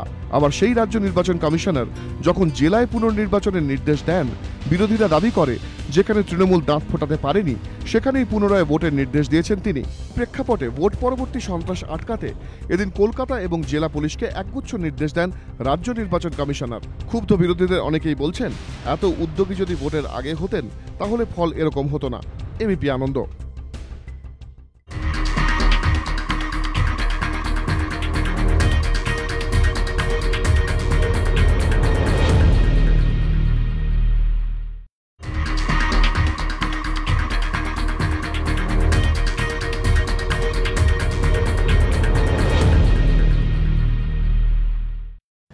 রিঙ্কু নস্কর বিজয়ী প্রার্থী, আপনাকে প্রথমে অভিনন্দন। 102 নম্বর ওয়ার্ড থেকে আপনি জিতেছেন। রিঙ্কু, প্রথমে আপনার কাছে যেটা জানতে চাইবো সেটা হচ্ছে আপনাদের ভোটের পার্সেন্টেজ। আমরা বারবার প্রত্যেকটা ভোট হতো, এমনকি উপনির্বাচন হতো, সেখানে বামেদের ভোটের পার্সেন্টেজ ক্রমশ কমতো। আমরা বলতাম যে রক্তক্ষরণ বন্ধ হয়নি, রক্তক্ষরণ চলছে। এইবারে যদি আমি 14 লোকসভার নিরিখে এই 15টা ফেলি, তাতেও আপনারা ভোটের পার্সেন্টেজ 24.95 থেকে 24.5 প্রায় ধরে রেখেছেন। এইটা কি বামেদের একটা মানে স্টেপিং স্টোন হতে পারে পরবর্তী রিভাইভালের জন্য? না, একেবারেই না, এটা আমি মনে করি না। কারণ আপনারা সকলেই জানেন যে ভোট যেভাবে হয়েছে, মানে বিশেষ করে আমাদের 18 তারিখ কলকাতা পুরসভা নির্বাচনটা যেভাবে হলো সমস্ত ওয়ার্ডগুলোতে, এবং মানুষ প্রত্যেকেই দেখেছে, বিশেষ করে আমাদের যাদবপুরের যে ওয়ার্ডগুলো আছে সেখানে আমাদের কিভাবে, মানে আমরা যেখানে জিতবো বলে আমরা কনফার্ম ছিলাম, ওরা সেই সমস্ত ওয়ার্ডগুলোতেকেই মূলত টার্গেট করেছে, এবং যেখানে ওরা জানে জিতবে সেখানে কিন্তু খুব বেশি কিছু করার চেষ্টা ওরা করেনি। এই তার প্রমাণ কিন্তু 101 নম্বর ওয়ার্ড কিংবা 109 নম্বর ওয়ার্ড, এগুলো কিন্তু আমরা মানে প্রমাণ পেয়েছি যে যেখানে আমাদের 9টার পরে আর কোনো পোলিং এজেন্টই আমাদের কোথাও কোনো বুথে ছিল না। এবং সাধারণ মানুষ তো বাদ দিন, এমন তৃণমূলেরও বহু লোক আছে যারা কিন্তু ভোট দিতে পারেনি। এটা কিন্তু মানে এটা আমাদের কোনো কথা নয়, এটা এলাকার মানুষের কথা। তারা বলছে হয়তো বুথে গিয়ে যখন গেছে বলছে আমরা তো তৃণমূলকেই ভোট দিতাম। তো আপনি জিতেছেন না, আমি জিতেছি আমার ওয়ার্ডে, অবশ্যই এটা একদম ঠিক কথা। আমি এর জন্য আমার এলাকার সবার প্রথম, আমি যেটা মানে বলা হয়তো আমার আগেই উচিত ছিল, আমার এলাকার সমস্ত মানুষ পার্টি নির্বিশেষে অবশ্যই সকলকে আমার ধন্যবাদ জানানো। সেটা হলো, আমি বলছি যে আপনি কি এটা মানছেন যে ভোটের পার্সেন্টেজ যেটা বামেদের এক একটা ভোট হতো, বামেদের পার্সেন্টেজ আরো কমতো, সেই জায়গাটা, সেই রক্তক্ষরণটা বন্ধ করা গেছে কেন? আমি বলছি, আমি একটু ফিগারটা দেখিয়ে নিতে চাইবো যে এই ভোটে কিভাবে বাম তাদের ভোট ব্যাংকটাকে ধরে রাখলো। দেখুন, ঘুরে দাঁড়ানোর ইঙ্গিত এখনো পর্যন্ত সেভাবে না মিললেও অবশেষে রক্তক্ষরণ অন্তত বন্ধ হলো বামেদের। একই সঙ্গে প্রধান বিরোধী দলের আসন বিজেপির কাছে হাতছাড়া হওয়ার আশঙ্কাও আপাতত দূর করতে সক্ষম হলো তারা। 2014 লোকসভা ভোটের নিরিখে কলকাতা পুরসভার 11টি ওয়ার্ডে এগিয়েছিল বামেরা। 1 বছরের অন্তরে তার থেকে বেশি দূর এগোতে না পারলেও অন্তত পিছল না তারা। বামেরা পেল 15টি আসন। 2014 লোকসভা নির্বাচনের নিরিখে 91টি পুরসভার মধ্যেও 6টিতে এগিয়েছিল তারা। পুরো ভোটেও 6টি বোর্ডই দখল করতে পারল তারা, অর্থাৎ একই জায়গায়। আর শিলিগুড়ি পুরসভায় তো চমকপ্রদ ফল করেছে বামেরা। 2014 লোকসভা নির্বাচনের নিরিখে শিলিগুড়িতে মাত্র 7টি ওয়ার্ডে এগিয়েছিল বামেরা, কিন্তু 1 বছরের অন্তরে তা 3 গুণেরও বেশি বাড়িয়ে 23টি ওয়ার্ডে জয়ী হলো তারা। শুধু এই নয়, কলকাতা পুরো ভোটের 144টি ওয়ার্ডে দ্বিতীয় স্থানের লড়াইয়েও বিজেপির চেয়ে ঢের এগিয়ে বামেরা। 144টি ওয়ার্ডের মধ্যে বামেরা 65টি ওয়ার্ডে, বিজেপি 38টিতে, তৃণমূল 28টিতে এবং কংগ্রেস 13টিতে দ্বিতীয় স্থানে রয়েছে। কলকাতায় রক্তক্ষরণ বন্ধ এবং শিলিগুড়িতে চমকপ্রদ ফলকে আগামী দিনে বামেরা কাজে লাগাতে পারে কিনা সেদিকেই নজর রাজনৈতিক মহলের। এবিপি আনন্দ। আমি একটা জিনিস বলবো, এর পাশাপাশি সুমন, ঠিক এর পাশের ছবিটা বিজেপি 2014 লোকসভা ভোটে 16টা পুরসভা দখল করেছিল, 16টা যেগুলো ভোট হচ্ছে। এবারে সেটা নেমে গেছে 0। 1, 2 হচ্ছে কলকাতাতে 26 ছিল, সেটা হয়েছে 7। তুমি পাশের তৃণমূলের ফিগারটা দেখো, 99 থেকে হয়েছে 114। মানে মোটামুটি বিজেপি যেটা কমেছে সেটা কিন্তু মোটামুটি ভাবে তৃণমূলের বেড়েছে। মানে আমি বলছি, তুমি যদি শিলিগুড়িকে পাশে রাখো, দেখো শিলিগুড়িতে বিজেপির ভোটটা চলে গেল অশোকবাবুর সঙ্গে। এমন একটা লিডারশিপ সেখানে খাড়া করতে পেরেছিল বিরোধীরা, যেখানে কিন্তু অশোকবাবুর কাছে ভোটটা জড়ো হয়েছে, বিরোধী ভোট। এখানে কিন্তু সেইভাবে না বিজেপি পেরেছে, সম্ভবত রিঙ্কু দেবীদের দলও সেইভাবে পারেনি একটা লিডারশিপ তৈরি করতে, যে কারণে বোধহয় যারা আগের বার বিজেপিকে ভোট দিয়েছিল তারা এবারে তৃণমূল। আমি অসীমদার ব্যাখ্যা শুনবো, তার আগে দ্রুত একবার কলকাতায় বিজেপির ফলাফল দেখব। লোকসভা ভোটের ফল এবং ভোট পরবর্তী সক্রিয়তা দেখে কিছুদিন আগে পর্যন্ত আলোচনা হচ্ছিল, তাহলে কি এবার সিপিএমকে টপকে রাজ্যে প্রধান বিরোধী দল হয়ে উঠতে চলেছে বিজেপি? কিন্তু পুরো ভোটে সেই প্রশ্ন আরও জোরালো হওয়া তো দূরের কথা, উল্টে মুখ থুবড়ে পড়ল। এগোনোর পরিবর্তে লোকসভা ভোটের তুলনায় কলকাতায় আরও পিছিয়ে পড়ল বিজেপি। 2014 লোকসভা ভোটের নিরিখে কলকাতায় 26টি ওয়ার্ডে এগিয়ে ছিল বিজেপি, কিন্তু পুরো ভোটে মাত্র 7টি আসনে জয়ী হলো তারা। বিজেপি দাবি করতেই পারে 2010-এর পুরো ভোটে তারা যেখানে মাত্র 3টি আসনে জয়ী হয়েছিল, সেখানে এবার 7টি আসনে জয় নিঃসন্দেহে তাৎপর্যপূর্ণ। কিন্তু রাজনৈতিক পর্যবেক্ষকদের একাংশের মতে 2014 লোকসভা নির্বাচনে দেশজুড়ে প্রবল মোদী হওয়ার সৌজন্যে এ রাজ্যেও বিজেপির একটা ভিত্তি তৈরি হওয়ার ইঙ্গিত মিলেছিল। লোকসভা ভোটের নিরিখে কলকাতায় বামেদের পেছনে ফেলে দ্বিতীয় স্থানে উঠে এসেছিল তারা, কিন্তু পুরো ভোটের ফল থেকে স্পষ্ট সাংগঠনিক দক্ষতার অভাবে লোকসভার হাওয়া পুরো ভোটে ধরে রাখতে ব্যর্থ হয়েছে রাজ্য বিজেপি নেতৃত্ব। পরিসংখ্যান বলছে এবারের পুরো ভোটে বিজেপি সব মিলিয়ে 1,04,000 ভোট পেয়েছে। উল্টো দিকে মিসড কল দিয়ে কলকাতা থেকে তাদের সদস্য সংখ্যা নাকি 8 থেকে 10 লক্ষ। আর এটা যদি সত্যি হয় তাহলে বিজেপি সদস্যদের অর্ধেকই বিজেপিকে পুরো নির্বাচনে ভোট দেয়নি। বিজেপি বিরোধীরা কটাক্ষ করে বলছে এর থেকেই বোঝা যায় কেন ওদের মিসড কল পার্টি বলা হয়, সদস্যদের সংখ্যাতেই জল। পুরো ভোটের ফল বলছে এখনো আগের মতোই মূলত বড়বাজার এলাকাতেই আটকে রয়েছে তারা। উল্লেখযোগ্য প্রাপ্তি বলতে শুধুমাত্র দক্ষিণ কলকাতায় মমতা বন্দ্যোপাধ্যায়ের খাস তালুকে হানা দিয়ে 3টি ওয়ার্ডে জয় ছিনিয়ে নেওয়া, কিন্তু তাতে আর যাই হোক কলকাতায় প্রধান প্রতিপক্ষ হয়ে ওঠার বিজেপির আকাঙ্ক্ষা পূরণ হওয়া সম্ভব হয়নি। রাজনৈতিক পর্যবেক্ষকদের একাংশের মতে যে বিজেপি 2016-য় তৃণমূলকে উৎখাত করার স্বপ্ন দেখছে, তাদের কাছে 2015-র পুরো ভোটের ফল নিঃসন্দেহে বড়সড় ধাক্কা।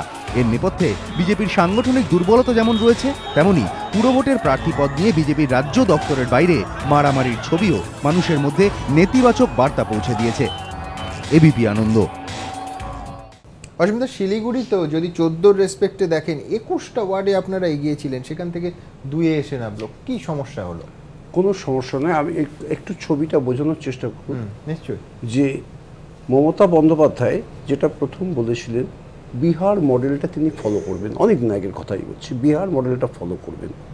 তারপরে তিনি নবান্নে বামপন্থীদের আমন্ত্রণ করে ফিশ ফ্রাই খাওয়ানো হলো, এবং আপনারা কেন মাঠে নামছেন না সে প্রশ্ন সুজনতার সঙ্গে তারা সে প্রশ্নও করেছেন, এবং বেশ কয়েকটা মিটিং মিছিলে বলেছেন ওরা কি লোক পাচ্ছে না, আমাকে বলুক আমি লোক দেবো, এটাও আপনাদের কাছে রেকর্ড করাই আছে।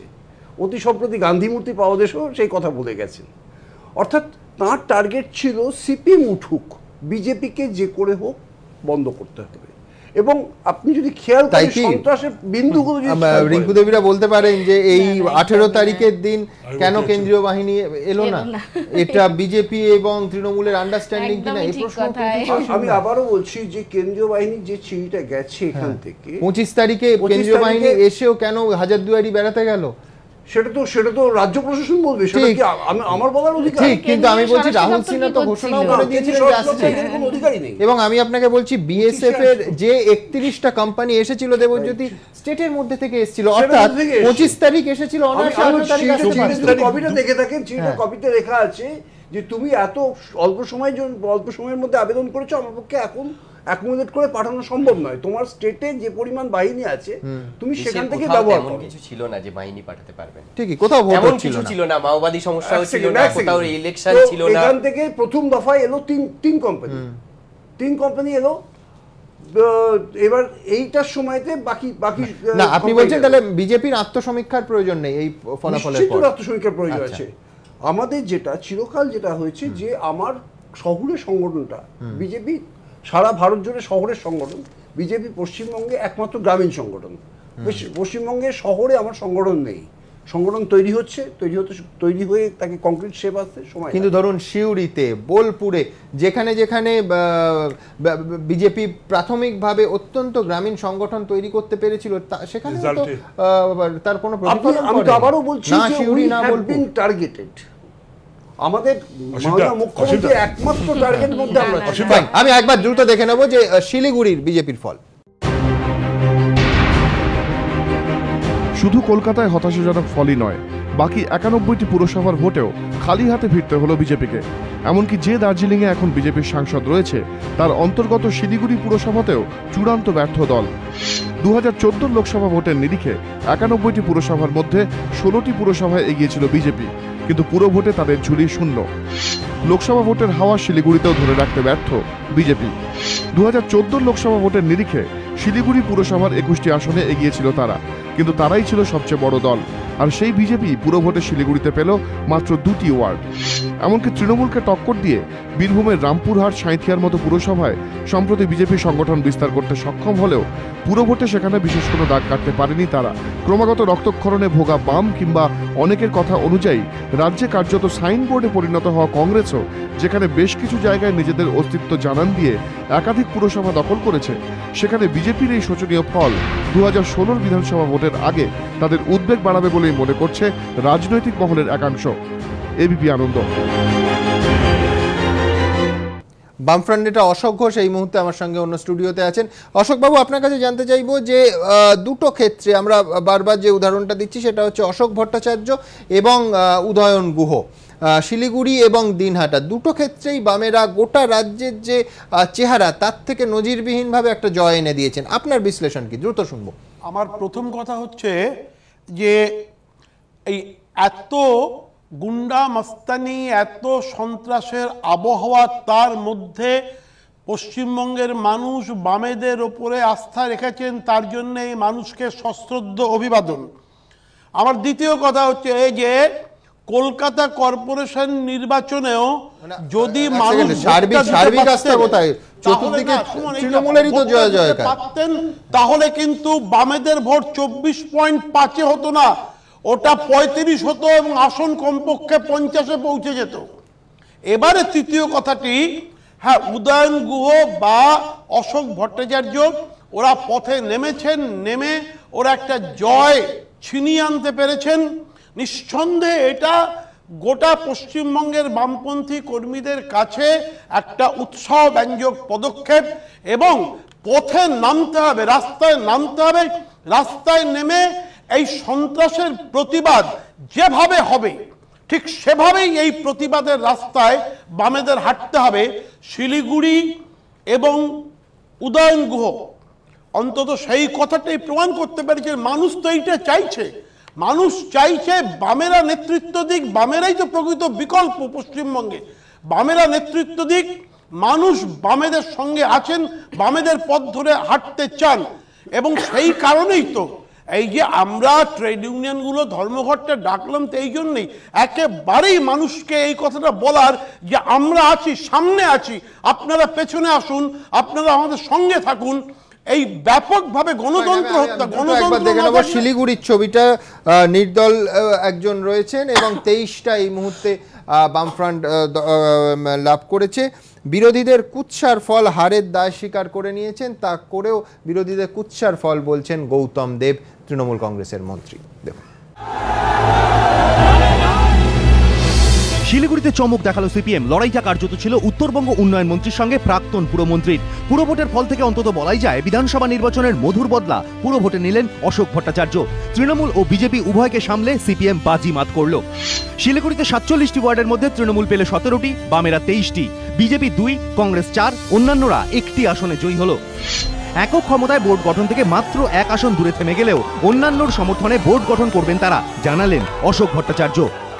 বোর্ড হবেই, আমরা 23টা, ওরা কত 18টা বোধ হয়। ইতিমধ্যে নির্দল বলেছে আমাদের সমর্থন করবে, আমরা অন্যদেরও সমর্থন চাই।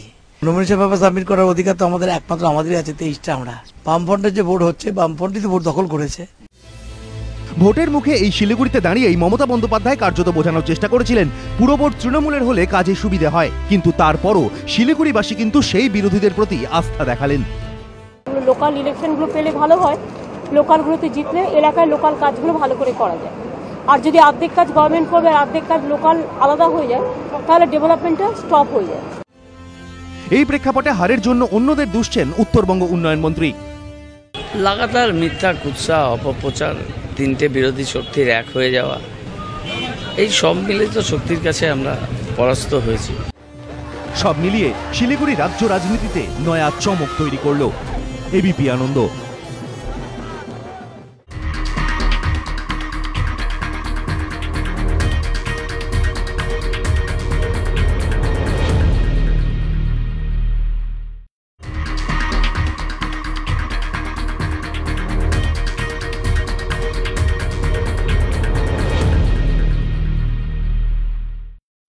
অধ্যাপক দেবাশিস সরকারের কাছে যাব আমার অন্য স্টুডিওতে। দেবাশিস বাবু, প্রথমে আপনাকে জানতে চাইবো যে প্রধান বিরোধী শক্তি হিসেবে বামেদের এবং বিজেপির মধ্যে যে প্রতিদ্বন্দ্বিতা, যে লড়াই, তাতে কি এক কদম এগিয়ে রইল বামেরা? আমি জাস্ট 4-5টা কথা বলবো। প্রথম কথা হচ্ছে যে আমরা তো কয়েকদিন ধরে আলোচনা শুরু করেছি, সকালেও করেছি, তাই আর বলছি না যে শুধু বুথ দখল নয়, এলাকা দখল নয়, একদম সাংবিধানিক অধিকার, গণতান্ত্রিক অধিকার, এটা একটা বিশাল অংশের মানুষজন প্রয়োগ করতে পারেনি, তারপরেই ফলাফল বেরিয়েছে। ফলে সাধারণভাবে এই ধরনের ফলাফল বেরোলে যে বিশ্লেষণ হয়, আমরা বোঝার চেষ্টা করি যে রাজ্যে কত শতাংশ মানুষ কোন রাজনৈতিক দলের প্রতি তাদের সমর্থন রাখছে, এর সৎ বিশ্লেষণ করা সম্ভব নয়। ঠিক যেরকমটা করা সম্ভবপর হয়নি গত পঞ্চায়েত নির্বাচনের পর আমরা যখন সেই বিশ্লেষণ করতে বসেছিলাম, আরও বেশ কিছুটা সময় লেগেছিল অপ্রত্যক্ষভাবে কিছু সূচক তৈরি করতে, যার মাধ্যমে বোঝা গেছিল যে সেই সময় শাসক দলের পক্ষে যে ভোট সমর্থন দেখা যাচ্ছে তার থেকে 7 থেকে 9% পর্যন্ত এই আসল সমর্থনের জায়গাটা কম। ঠিক একই রকমভাবে তোমার প্রশ্নের এবার সরাসরি উত্তরে আসি, যে এই আজকে যে অসৎ চেহারা ধরে আমরা আলোচনা করছি, যে অসৎ কথাটা একদম সচেতনভাবে ব্যবহার করছি, কারণ যে বোমা, গুলি, বারুদ, মানুষ বাড়ির থেকে বেরোতে পারছে না, সমস্ত অংশের মানুষজন আতঙ্কে যে ভোট দিতে যেতে পারছে না, এর যে একটা বিশাল অংশের চেহারা আমরা লক্ষ্য করেছি, এর থেকে কখনো ম্যান্ডেটের চেহারাটা কখনো সৎ হতে পারে না আর কি। আমি এই যে ফিগার বেরিয়ে আসছে, ফলে এখানে কিন্তু 25.4 যেটা দেখা যাচ্ছে, আমরা যদি লক্ষ্য করি আর 1-2 দিনের মধ্যে কিন্তু বিভিন্ন সূচক আসবে, সেখান থেকে কিন্তু এটা স্ট্যাটিস্টিক্যাল একটা এক্সারসাইজ আসবে, যেখান থেকে আমরা যেটাকে বলি যে একটা করাপশন বা অসৎ প্রয়োগ, এই জায়গাটা চিহ্নিত করা যাবে। এবং সেখানে মনে হচ্ছে সম্ভাব্য শতাংশটা দেখছিলাম যেটুকু 10 থেকে 12% মতন এই 25.4-এর সাথে যুক্ত করে নেওয়া যেতে পারে। সেটা আগামী 2-3 দিনের মধ্যে সেটা বোঝা যাবে। কমপক্ষে বামেদের ক্ষেত্রে 25.4-এর সাথে আরো 10 থেকে 12% যুক্ত করা যেতে পারে। 2 নম্বর কথা হচ্ছে, এবং এই যে অংশটা যুক্ত হবে সেটা স্বাভাবিকভাবে যাদের ক্ষেত্রে যথেষ্ট পরিমাণে শতাংশ লক্ষ্য করা যাচ্ছে শাসক দলের পক্ষে, সেইখান থেকে শতাংশটা ডিডাক্ট হবে। হলে দেখা যাচ্ছে বাস্তবে কিন্তু এই মুহূর্তে রাজ্যের শাসক দলের যে সমর্থনের জায়গা এবং বামপন্থী দলগুলোর প্রতি মানুষজনের সমর্থনের জায়গা একদমই কাছাকাছি রয়েছে। বিজেপি এবং কংগ্রেস নিশ্চিতভাবে তাদের সমর্থনের জায়গা ধরে রাখার চেষ্টা করছে, তৃতীয়তে চতুর্থতে কে থাকবে সেটা ভিন্ন কথা। এই জায়গায় বিশ্লেষণটা করতে গেলে যদি কেউ সরাসরি প্রশ্ন করেন যে সমস্ত আজগুবি শতাংশ আমি ঠিক এই শব্দটা বলতে যাচ্ছিলাম যে এটা তো আপনার কাল্পনিক ফিগার, আপনি হিসেব করলে হ্যাঁ কাছাকাছি চলে আসছে। আমি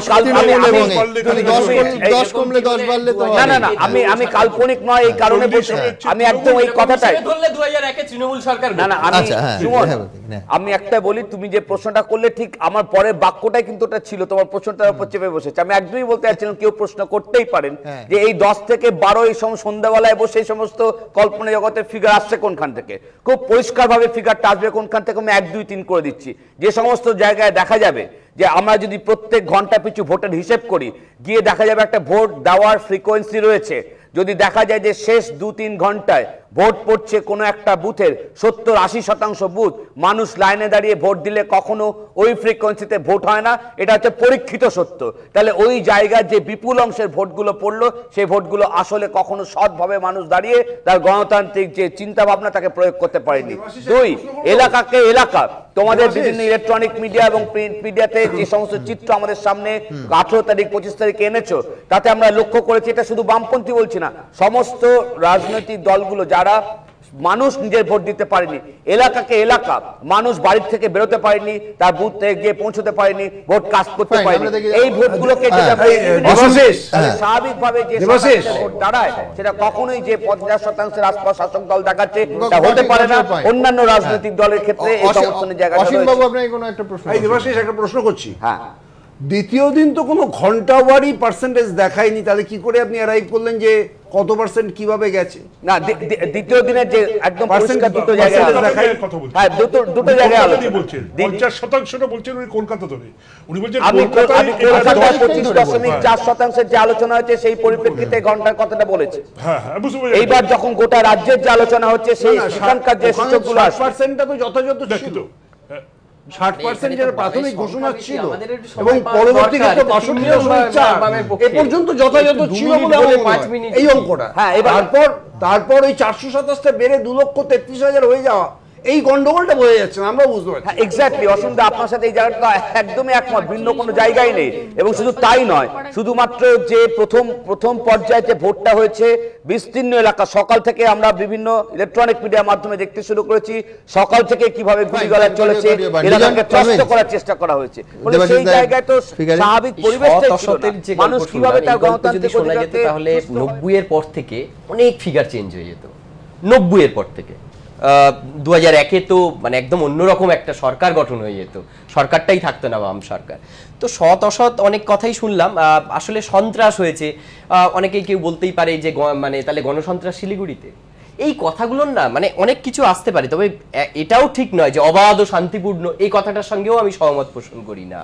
আমি তেমনি বলবো যে কিছু বিক্ষিপ্ত ঘটনা নিশ্চিতভাবে ঘটেছে, তবে বাংলা একটা অন্য জায়গা।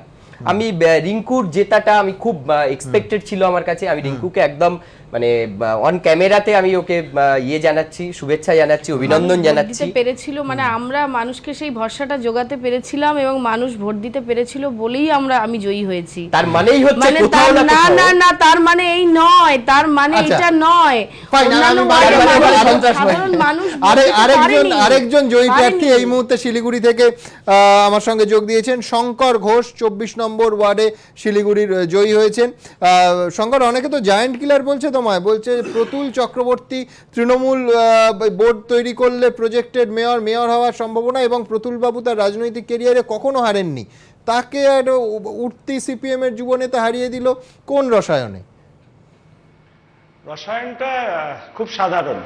মানুষ এই দমবন্ধকর পরিস্থিতি থেকে মুক্তি চাইছে, আর সেই মুক্তি চাওয়ার রাস্তাটাকে প্রশস্ত করার জন্য আমরা যারা একেবারে গ্রাউন্ড লেভেলে কাজ করে থাকি, আমাদের উপর মানুষ ভরসা রাখছে, এবং সেই ভরসাটাকেই ভোটে প্রতিফলিত করানোটাই ছিল আমার কাজ। সেই কাজটা আমরা সামগ্রিকভাবে শিলিগুড়িতে অশোকদার নেতৃত্বে আমরা এই কাজ করতে পেরেছি। এটাই সাধারণ, খুবই সাধারণ বিষয়।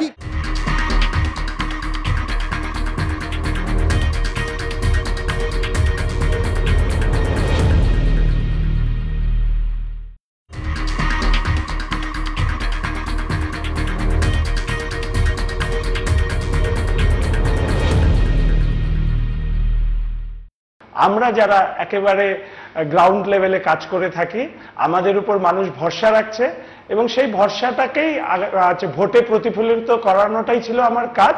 সেই কাজটা আমরা সামগ্রিকভাবে শিলিগুড়িতে অশোকদার নেতৃত্বে আমরা এই কাজ করতে পেরেছি। এটাই সাধারণ, খুবই সাধারণ বিষয়। কি তফাৎ কলকাতা আর শিলিগুড়িতে? আমরা বারবার বলছিলাম যে শিলিগুড়ি মডেল, যেখানে বিরোধীরা, সেখানে বামেরা ছিল, বিজেপি ছিল, কংগ্রেস ছিল, যে বুথ রক্ষা করেছে, বুথ পাহারা দিয়েছে, বহিরাগতদের ঢুকতে দেয়নি। কি তোমাদের মোডাস অপারেন্ডিটা বিশেষ করে শিলিগুড়িতে কি ছিল? প্রথমত 2009 এবং 2011 দুটো নির্বাচনেই আমাদের পরাজয় ছিল শিলিগুড়িতে অপ্রত্যাশিত। আমরা যেটা সর্বপ্রথম ঠিক করেছিলাম পার্টি অভ্যন্তরে, যে মাটি কামড়ে পড়ে থাকতে হবে, মানুষের সঙ্গে দৈনন্দিন যোগাযোগ বাড়াতে হবে, এবং তাদের মধ্যে আমাদের আস্থা এবং ভরসা আমাদের প্রতি সেটা বাড়াতে হবে। এবং এই আস্থা এবং ভরসা বাড়ানোর ক্ষেত্রে আমরা সব থেকে যেটা জোর দিয়েছিলাম, যে মানুষের প্রতিদিনকার যে চাহিদা, সেই চাহিদাকে পূর্ণ করবার প্রশ্নে আমাদেরকে রাস্তায় দাঁড়াতে হবে, এবং এই রাস্তায় দাঁড়াতে গিয়ে যে কোনো ধরনের প্রতিরোধের বিরুদ্ধে সরাসরি আমরা সেই অর্থে সংঘর্ষ বলবো না, যে কোনো প্রতিরোধ আন্দোলনে আমরা আমাদের সামগ্রিকভাবে আমাদের পার্টি এবং আমাদের ছাত্র যুব মহিলা সংগঠন সহ অন্যান্য যে মাস অর্গানাইজেশনগুলো আছে তাদেরকে আমরা রাস্তায় রাখতে পেরেছি। এবং রাস্তায় রাখবার ফলে যেটা হয়েছে, মানুষ দেখেছে যে তৃণমূলের বিরুদ্ধে লড়াইয়ে শিলিগুড়িতে প্রতিদিন রাস্তায় যাদেরকে দেখা গিয়েছে তারা হচ্ছে সিপিএম বা বামফ্রন্ট।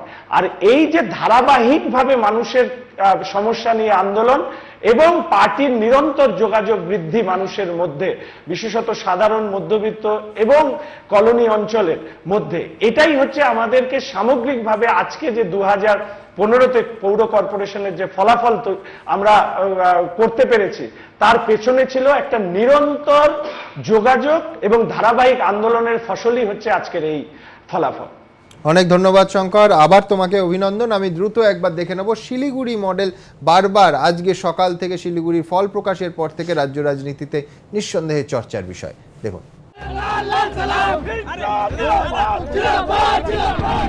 কলকাতা মডেলের পাল্টা শিলিগুড়ি মডেল। বিরোধীদের আশঙ্কা ছিল কলকাতা পুরভোটের মতো সন্ত্রাসের আবহে ভোট হবে শিলিগুড়িতেও।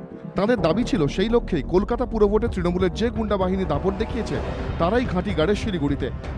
এমনকি শহরের বিভিন্ন এলাকায় পুরভোটে তৃণমূলকে সাহায্য করতে বিহার থেকেও দুষ্কৃতীরা শিলিগুড়ির ভক্তিনগর এলাকায় ঢোকে বলে দাবি করে বিরোধীরা। কিন্তু এবারের পুরভোটে শিলিগুড়ি দেখল অনেকটাই নিস্তরঙ্গ ভোট। নেপথ্যে বিরোধীদের অবস্থিত জোট, যাকে বিরোধীরা রামধনু জোট বলে কটাক্ষ করছেন। আবার অনেকে বলছেন শিলিগুড়ি মডেল। ভোটের দিন কলকাতা মডেলের পাল্টা হিসেবে কিভাবে কাজ করেছে এই মডেল। স্থানীয় সূত্রে দাবি, বিরোধী দলের নেতাকর্মীরা অনেক জায়গাতেই একজোট হয়ে পুলিশকে একরকম বাধ্য করে সন্দেহভাজন বহিরাগতদের বের করে দিতে। আর এতেই শাসকের কলকাতা মডেল বাধাপ্রাপ্ত হয় বলে দাবি বিরোধীদের। তৃণমূলের বিরুদ্ধে পুরভোটে সন্ত্রাসের অভিযোগে বৃহস্পতিবার ধর্মঘট ডেকেছে বামেরা। একই পথে হেঁটে ওই দিনই ধর্মঘটের ডাক দিয়েছে বিজেপিও। এমন অঘোষিত বেনজির জোট হতে দেখে রাজনৈতিক মহলে জল্পনা তৈরি হয়েছে, তাহলে কি এবার রাজ্য জুড়েই শিলিগুড়ি মডেলকে হাতিয়ার করতে চলেছে বিরোধীরা? এছাড়াও অশোক ভট্টাচার্যের মতো হেভিওয়েট নেতার পুরো নির্বাচনে নেমে দলকে চাঙ্গা করার নিরিখেও যেমন শিলিগুড়ি মডেল, তেমনি আগামী দিনে শিলিগুড়ি পুরবোর্ড গঠনে কংগ্রেস বামেদের সমর্থন করলে তাও বিরোধীদের সম্মিলিত প্রতিরোধের মডেল হয়ে দাঁড়াবে কিনা তার উত্তর সময় দেবে। এবিপি আনন্দ। সুখবিলাস বর্মা আমার অন্য স্টুডিওতে জয়েন করেছেন এই অনুষ্ঠানে। সুখবিলাস দা, আজকে রাজ্য জুড়ে কংগ্রেসের যে ফলাফল, আপনার কি প্রতিক্রিয়া? না, কংগ্রেসের ফলাফল বা বিরোধী যে কোনো দলেরই ফলাফল, এর প্রতিক্রিয়া আর কি বলবো, যেখানে ভোটটাই দেওয়া হলো না। যেমন সব জায়গাতেই তথাকথিত এদের যে সে কলকাতা মডেল, সেই কলকাতা মডেল চলল। এবং শুধু তাই নয়, পুলিশকে সাথে নিয়ে যে একটা পার্টি এইভাবে ইলেকশন করতে পারে, ভোট করতে পারে, সেটা দেখা গেল এইবারে বেশ ভালোভাবে। আমরা তো বিভিন্ন তা সত্ত্বেও যেখানে জাতীয় স্তরে কংগ্রেস এই মুহূর্তে শক্তিশালী নয়, কেন্দ্র সরকারে নয়, একটা খুব বিপর্যয়ের মধ্যে দিয়ে, মানে স্বাধীনতার পর থেকে জাতীয় স্তরে কংগ্রেসের এই অবস্থা 2014-তে যা হলো কখনো হয়নি। সেই তুলনায় যদি রাজ্যের প্রেক্ষিত বিচার করেন, 5টা আসন পেয়েছেন। আমি বলছি যে এছাড়াও আমি খানিকক্ষণ আগে বলছিলাম যে 5টা পুরসভা পেয়েছেন। 3টে পুরসভা যেটা ত্রিশঙ্কু হিসেবে এই মুহূর্তে দেখাচ্ছি, কিন্তু ধুলিয়ান, বেলডাঙ্গা বা খড়গপুর সেটা সম্ভাবনা যে আপনারাই পাবেন, আপনারা 5 + 3 8 হয়ে গেল। তো এতেও সন্তুষ্ট হচ্ছেন না? সন্ত্রাসের অভিযোগ হচ্ছে। এতগুলো মিউনিসিপ্যালিটির মধ্যে 8টি, 5 3 8 যদি বলেন, এবং এতে আমাদের তো অনেক বেশি পাওয়ার কথা ছিল। যেমন মানুষ ভোট দিতে পারছে না, তো সেখানে সেটা দেখতে হবে। আপনার মানুষ যদি ভোট দিতে পারতো যেভাবে হয়, তাহলে আর 5 3 8 কি 10 কি 12 কি 15 কি 20 কি 1, তারপরে দ্যাট ডাজন্ট ম্যাটার। একটা পার্টি, আমার জাতীয় দল, এই জাতীয় দল আপনি বললেন একটা ডিবাকল হয়েছে, ঠিক আছে, হয়েছে, তারপরে চলবে। কিন্তু জাতীয় দল হোক বা যে কোনো দলই হোক না কেন, যেখানে মানুষ ভোট দিতে পারছে না, পশ্চিমবঙ্গ একটা মানে এই ইলেকশনের ক্ষেত্রে কলঙ্ক হয়ে গেল। যেমন পঞ্চায়েত হলো এখানে প্রায় 8টা পুরসভায় খারাপ কি কংগ্রেসের এই আজকের ফলাফলে কি এসে দাঁড়ালো দেখবো। বিজেপি বাড়ছে, বামেরা কমছে, আর কংগ্রেস সে তো কার্যত রাজ্যে সাইনবোর্ডে পরিণত হয়েছে। সাম্প্রতিককালে রাজ্য রাজনীতির এই ধারায় আপাতত ছেদ টানল পুরো ভোটের ফল। বামেদের রক্তক্ষরণ বন্ধ হলো, বিজেপির ঘোড়া হোঁচট খেল, আর নিজের গড় মোটের ওপর ধরে রাখার পাশাপাশি কলকাতায় 5টি আসনে জিতে অনেককেই চমকে দিল কংগ্রেস। ভোটের মুখে 2 জন কাউন্সিলর তৃণমূলে চলে যাওয়ার পর কলকাতা পুরসভায় কংগ্রেসের শক্তি দাঁড়িয়েছিল মাত্র 2। এই পরিস্থিতিতে আসন জেতা তো দূর, কংগ্রেস কটা আসনে প্রার্থী দিতে পারবে তা নিয়েও সন্দিহান ছিলেন অনেকেই। এর ওপর প্রদেশ কংগ্রেসের কোন্দল। বারবার অধীরের বিরুদ্ধে নালিশ ঠুকতে দিল্লি দরবারে হাজির হয়েছেন একাধিক কংগ্রেস নেতা, কিন্তু কংগ্রেস হাইকমান্ড আস্থা রেখেছিলেন অধীরে, অধীর আস্থা রেখেছিলেন কর্মীদের ওপর। আর তাতে ভর করেই সন্তোষ পাঠক ও প্রকাশ উপাধ্যায় এই 2 কাউন্সিলর যেমন নিজেদের আসন ধরে রাখলেন, তেমনি নতুন 3টি ওয়ার্ডে জয়ী হলো কংগ্রেস, সব মিলিয়ে 5। 29, 43, 45, 135 ও 140 নম্বর ওয়ার্ডে জয়ী হলো কংগ্রেস। কংগ্রেসকে তো বাংলার মাটি থেকে মোটামুটি সবাই রাইট অফ করে দিয়েছিল। এই প্রতিকূলতার মধ্যেই একটা কিন্তু প্রবণতা দেখা যাচ্ছে যে ধীরে ধীরে কংগ্রেসের প্রতি মানুষ কিন্তু আস্থা রাখতে আরম্ভ করেছে। কলকাতায় 5টি আসনের পাশাপাশি 5টি পুরসভাও দখল করল কংগ্রেস। মুর্শিদাবাদ, কান্দি, উত্তর দিনাজপুরের কালিয়াগঞ্জ ও ইসলামপুর এবং পুরুলিয়ার ঝালদা। সন্ত্রাস বিধ্বস্ত কাটোয়ায় তৃণমূলকে কড়া টক্কর দিয়ে 20টির মধ্যে 10টি আসনে জয়ী হলো কংগ্রেস। যদিও পুরভোটের ফল থেকে এটাও স্পষ্ট, কংগ্রেস এখনো আটকে রইল মূলত তার নিজের গড়েই। কিন্তু এর বাইরে কি কংগ্রেস কি মুর্শিদাবাদ ও উত্তর দিনাজপুরের পার্টি হয়ে যাবে? প্রশ্নটা অনেকেরই। এবিপি আনন্দ। দেবজ্যোতি, হ্যাঁ, একেবারে শেষ পর্বে যে পাশাপাশি আরেকটা আমরা শিলিগুড়ি মডেল ইত্যাদি নিয়ে এত আলোচনা করছে, বিজন সকাল থেকেই প্রায় রাম বাম জোট বলে কটাক্ষ করছে, সব বুঝলাম।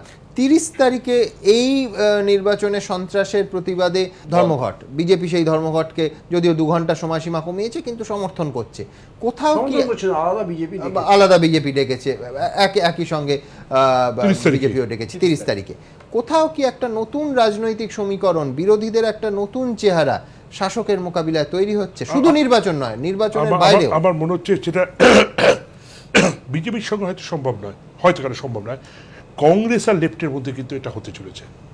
মানে আমার ধারণা শিলিগুড়ি পুরসভাতে দেখবে কংগ্রেসও 2 দিন পর বলবে আমরা অশোক ভট্টাচার্যের ভোটকেই সমর্থন দেবো, 4টে না 5টা জিতেছে।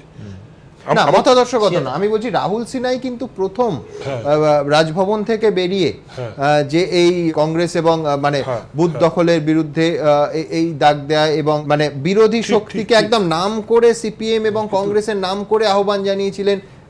ঠিক বলছি দর্শকদা?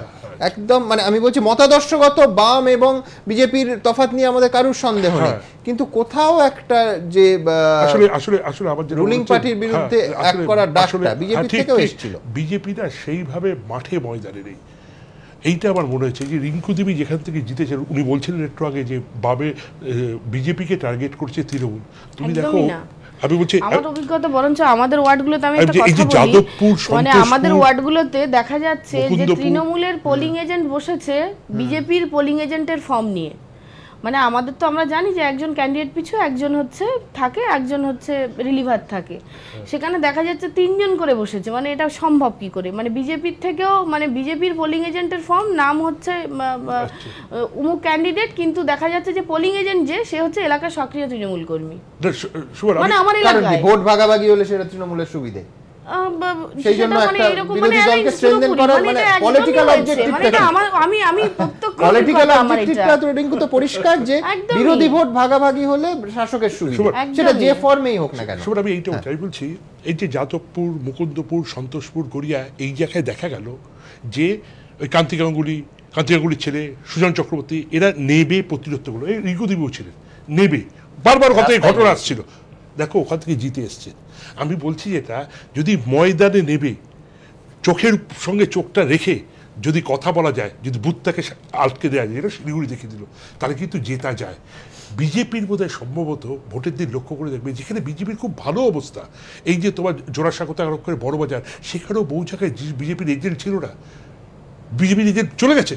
মানে আমি বলছি মাঠে ময়দানে নেবে। আমি আমাদের যারা খবর নিয়েছে বহু জায়গায় আপনারা খবর নেবেন, আমি একটু অসুবিধা লক্ষ্য করবে বিজেপি কিন্তু মাঠে ময়দানে নেই।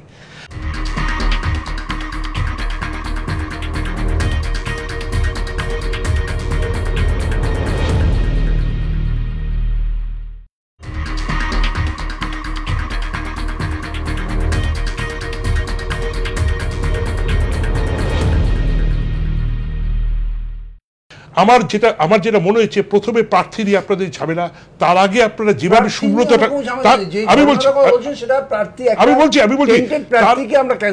করেছে, তার আগে সুব্রত ঠাকুরকে নিয়ে আপনারা যেভাবে প্রার্থী করলেন, এই সবটা মিলিয়ে আপনারা ভেবে দেখবেন বোধহয় খুব একটা লোকে আপনাদের মধ্যে অল্টারনেটিভ মুখ খুঁজে পায়নি। হয়তো রূপা গাঙ্গুলি যদি হতেন, পারলেন না, তিনি কলকাতার প্রার্থী নন, সবটা মিলিয়ে আপনাদের স্টার্ট আপ বলে না রানের স্টার্ট আপটা বোধহয় হোঁচট খেয়ে গেছে। যেটার জন্য বোধহয় বিজেপি দক্ষিণবঙ্গে তাহলে হয় 16টা পুরসভা আপনাদের দখলে ছিল 1 বছর আগে, এখন আপনারা 0।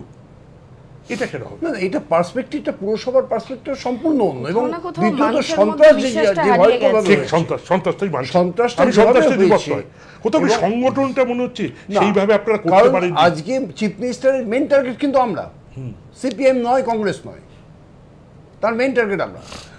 এই যে এত আপনারা আজকের ফলাফলের পরে কি আর মেইন টার্গেট থাকবেন?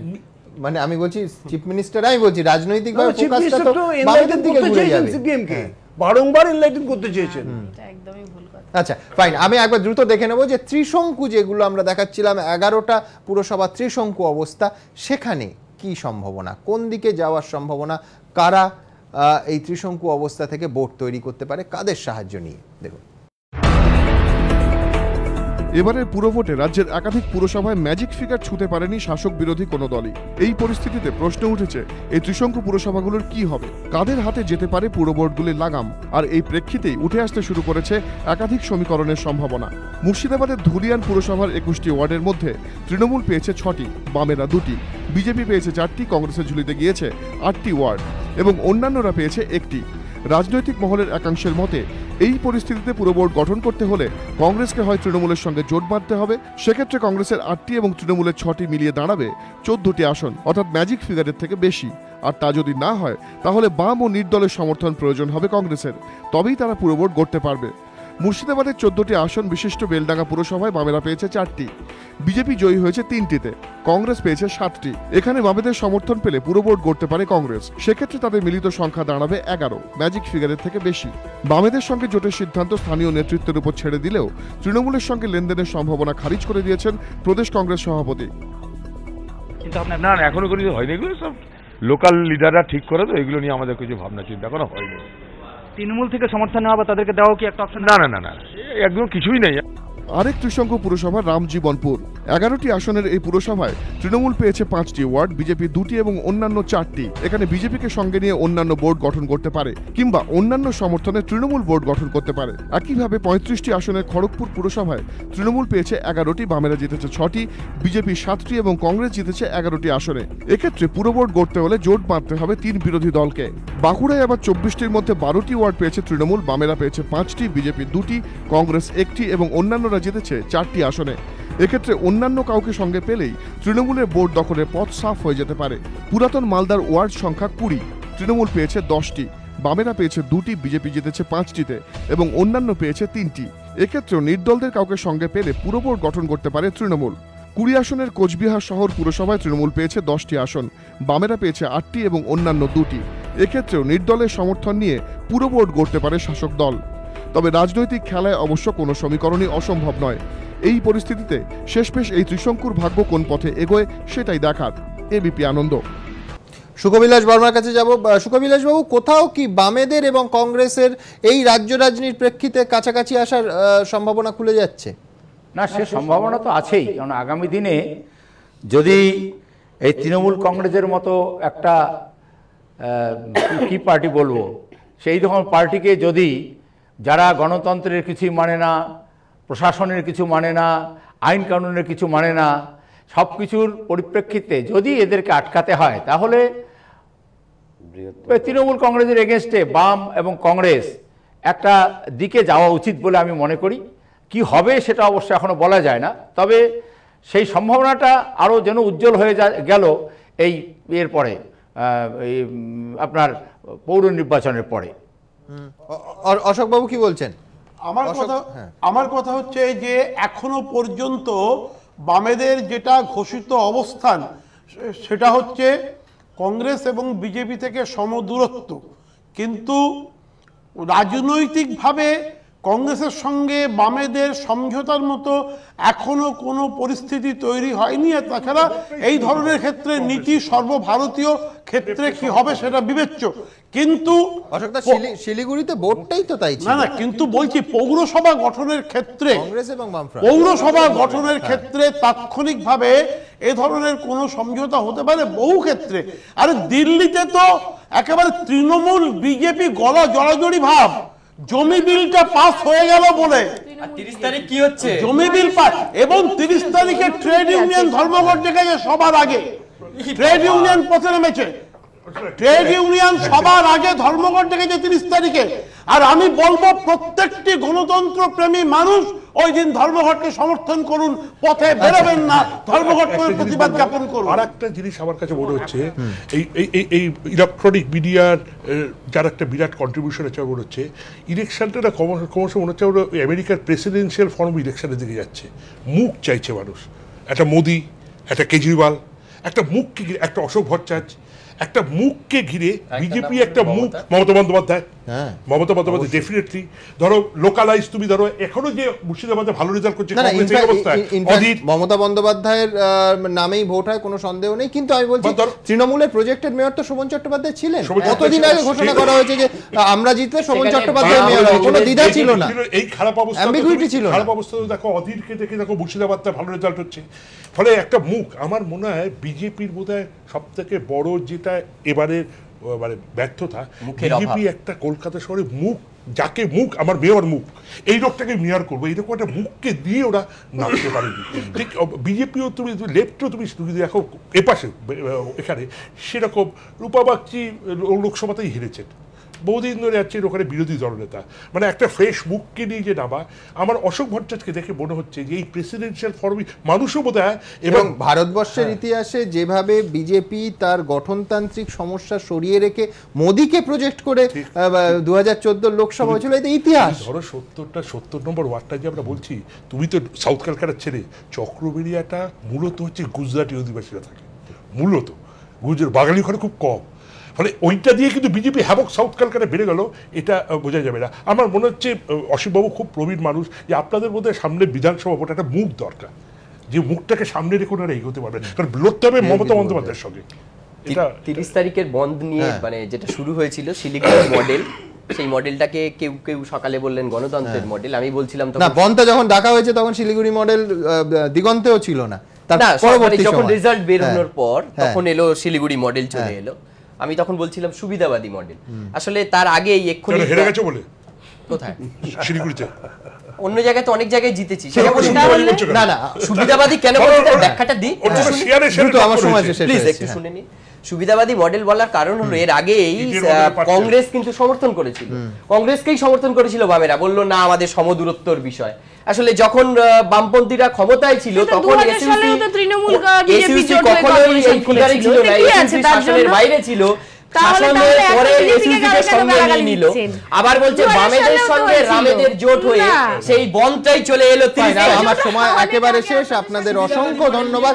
আমি শুধু শেষে এটুকু বলবো দুটো কথা, এক হচ্ছে জয়, আলটিমেটলি জয়, সেই জন্য জয়ী প্রার্থীদের অবশ্যই অভিনন্দন জানিয়ে অনুষ্ঠান শেষ করব, এবং পাশাপাশি আরেকটা বিষয় বলবো যে এই ফলাফল সামনে আসার আগে যে বিচ্ছিন্ন হিংসার ঘটনা রাজ্যের নানা প্রান্তে শুরু হয়েছে, যেন সেই ঘটনাগুলো অবিলম্বে বন্ধ হয়, আর যেন রক্ত না ঝরে, কোনো কিছু বিনিময়ে গণতন্ত্রে রক্তের মূল্য যেন না দিতে হয়। আমাদের সময় এখানেই শেষ, সবাই ভালো থাকবেন।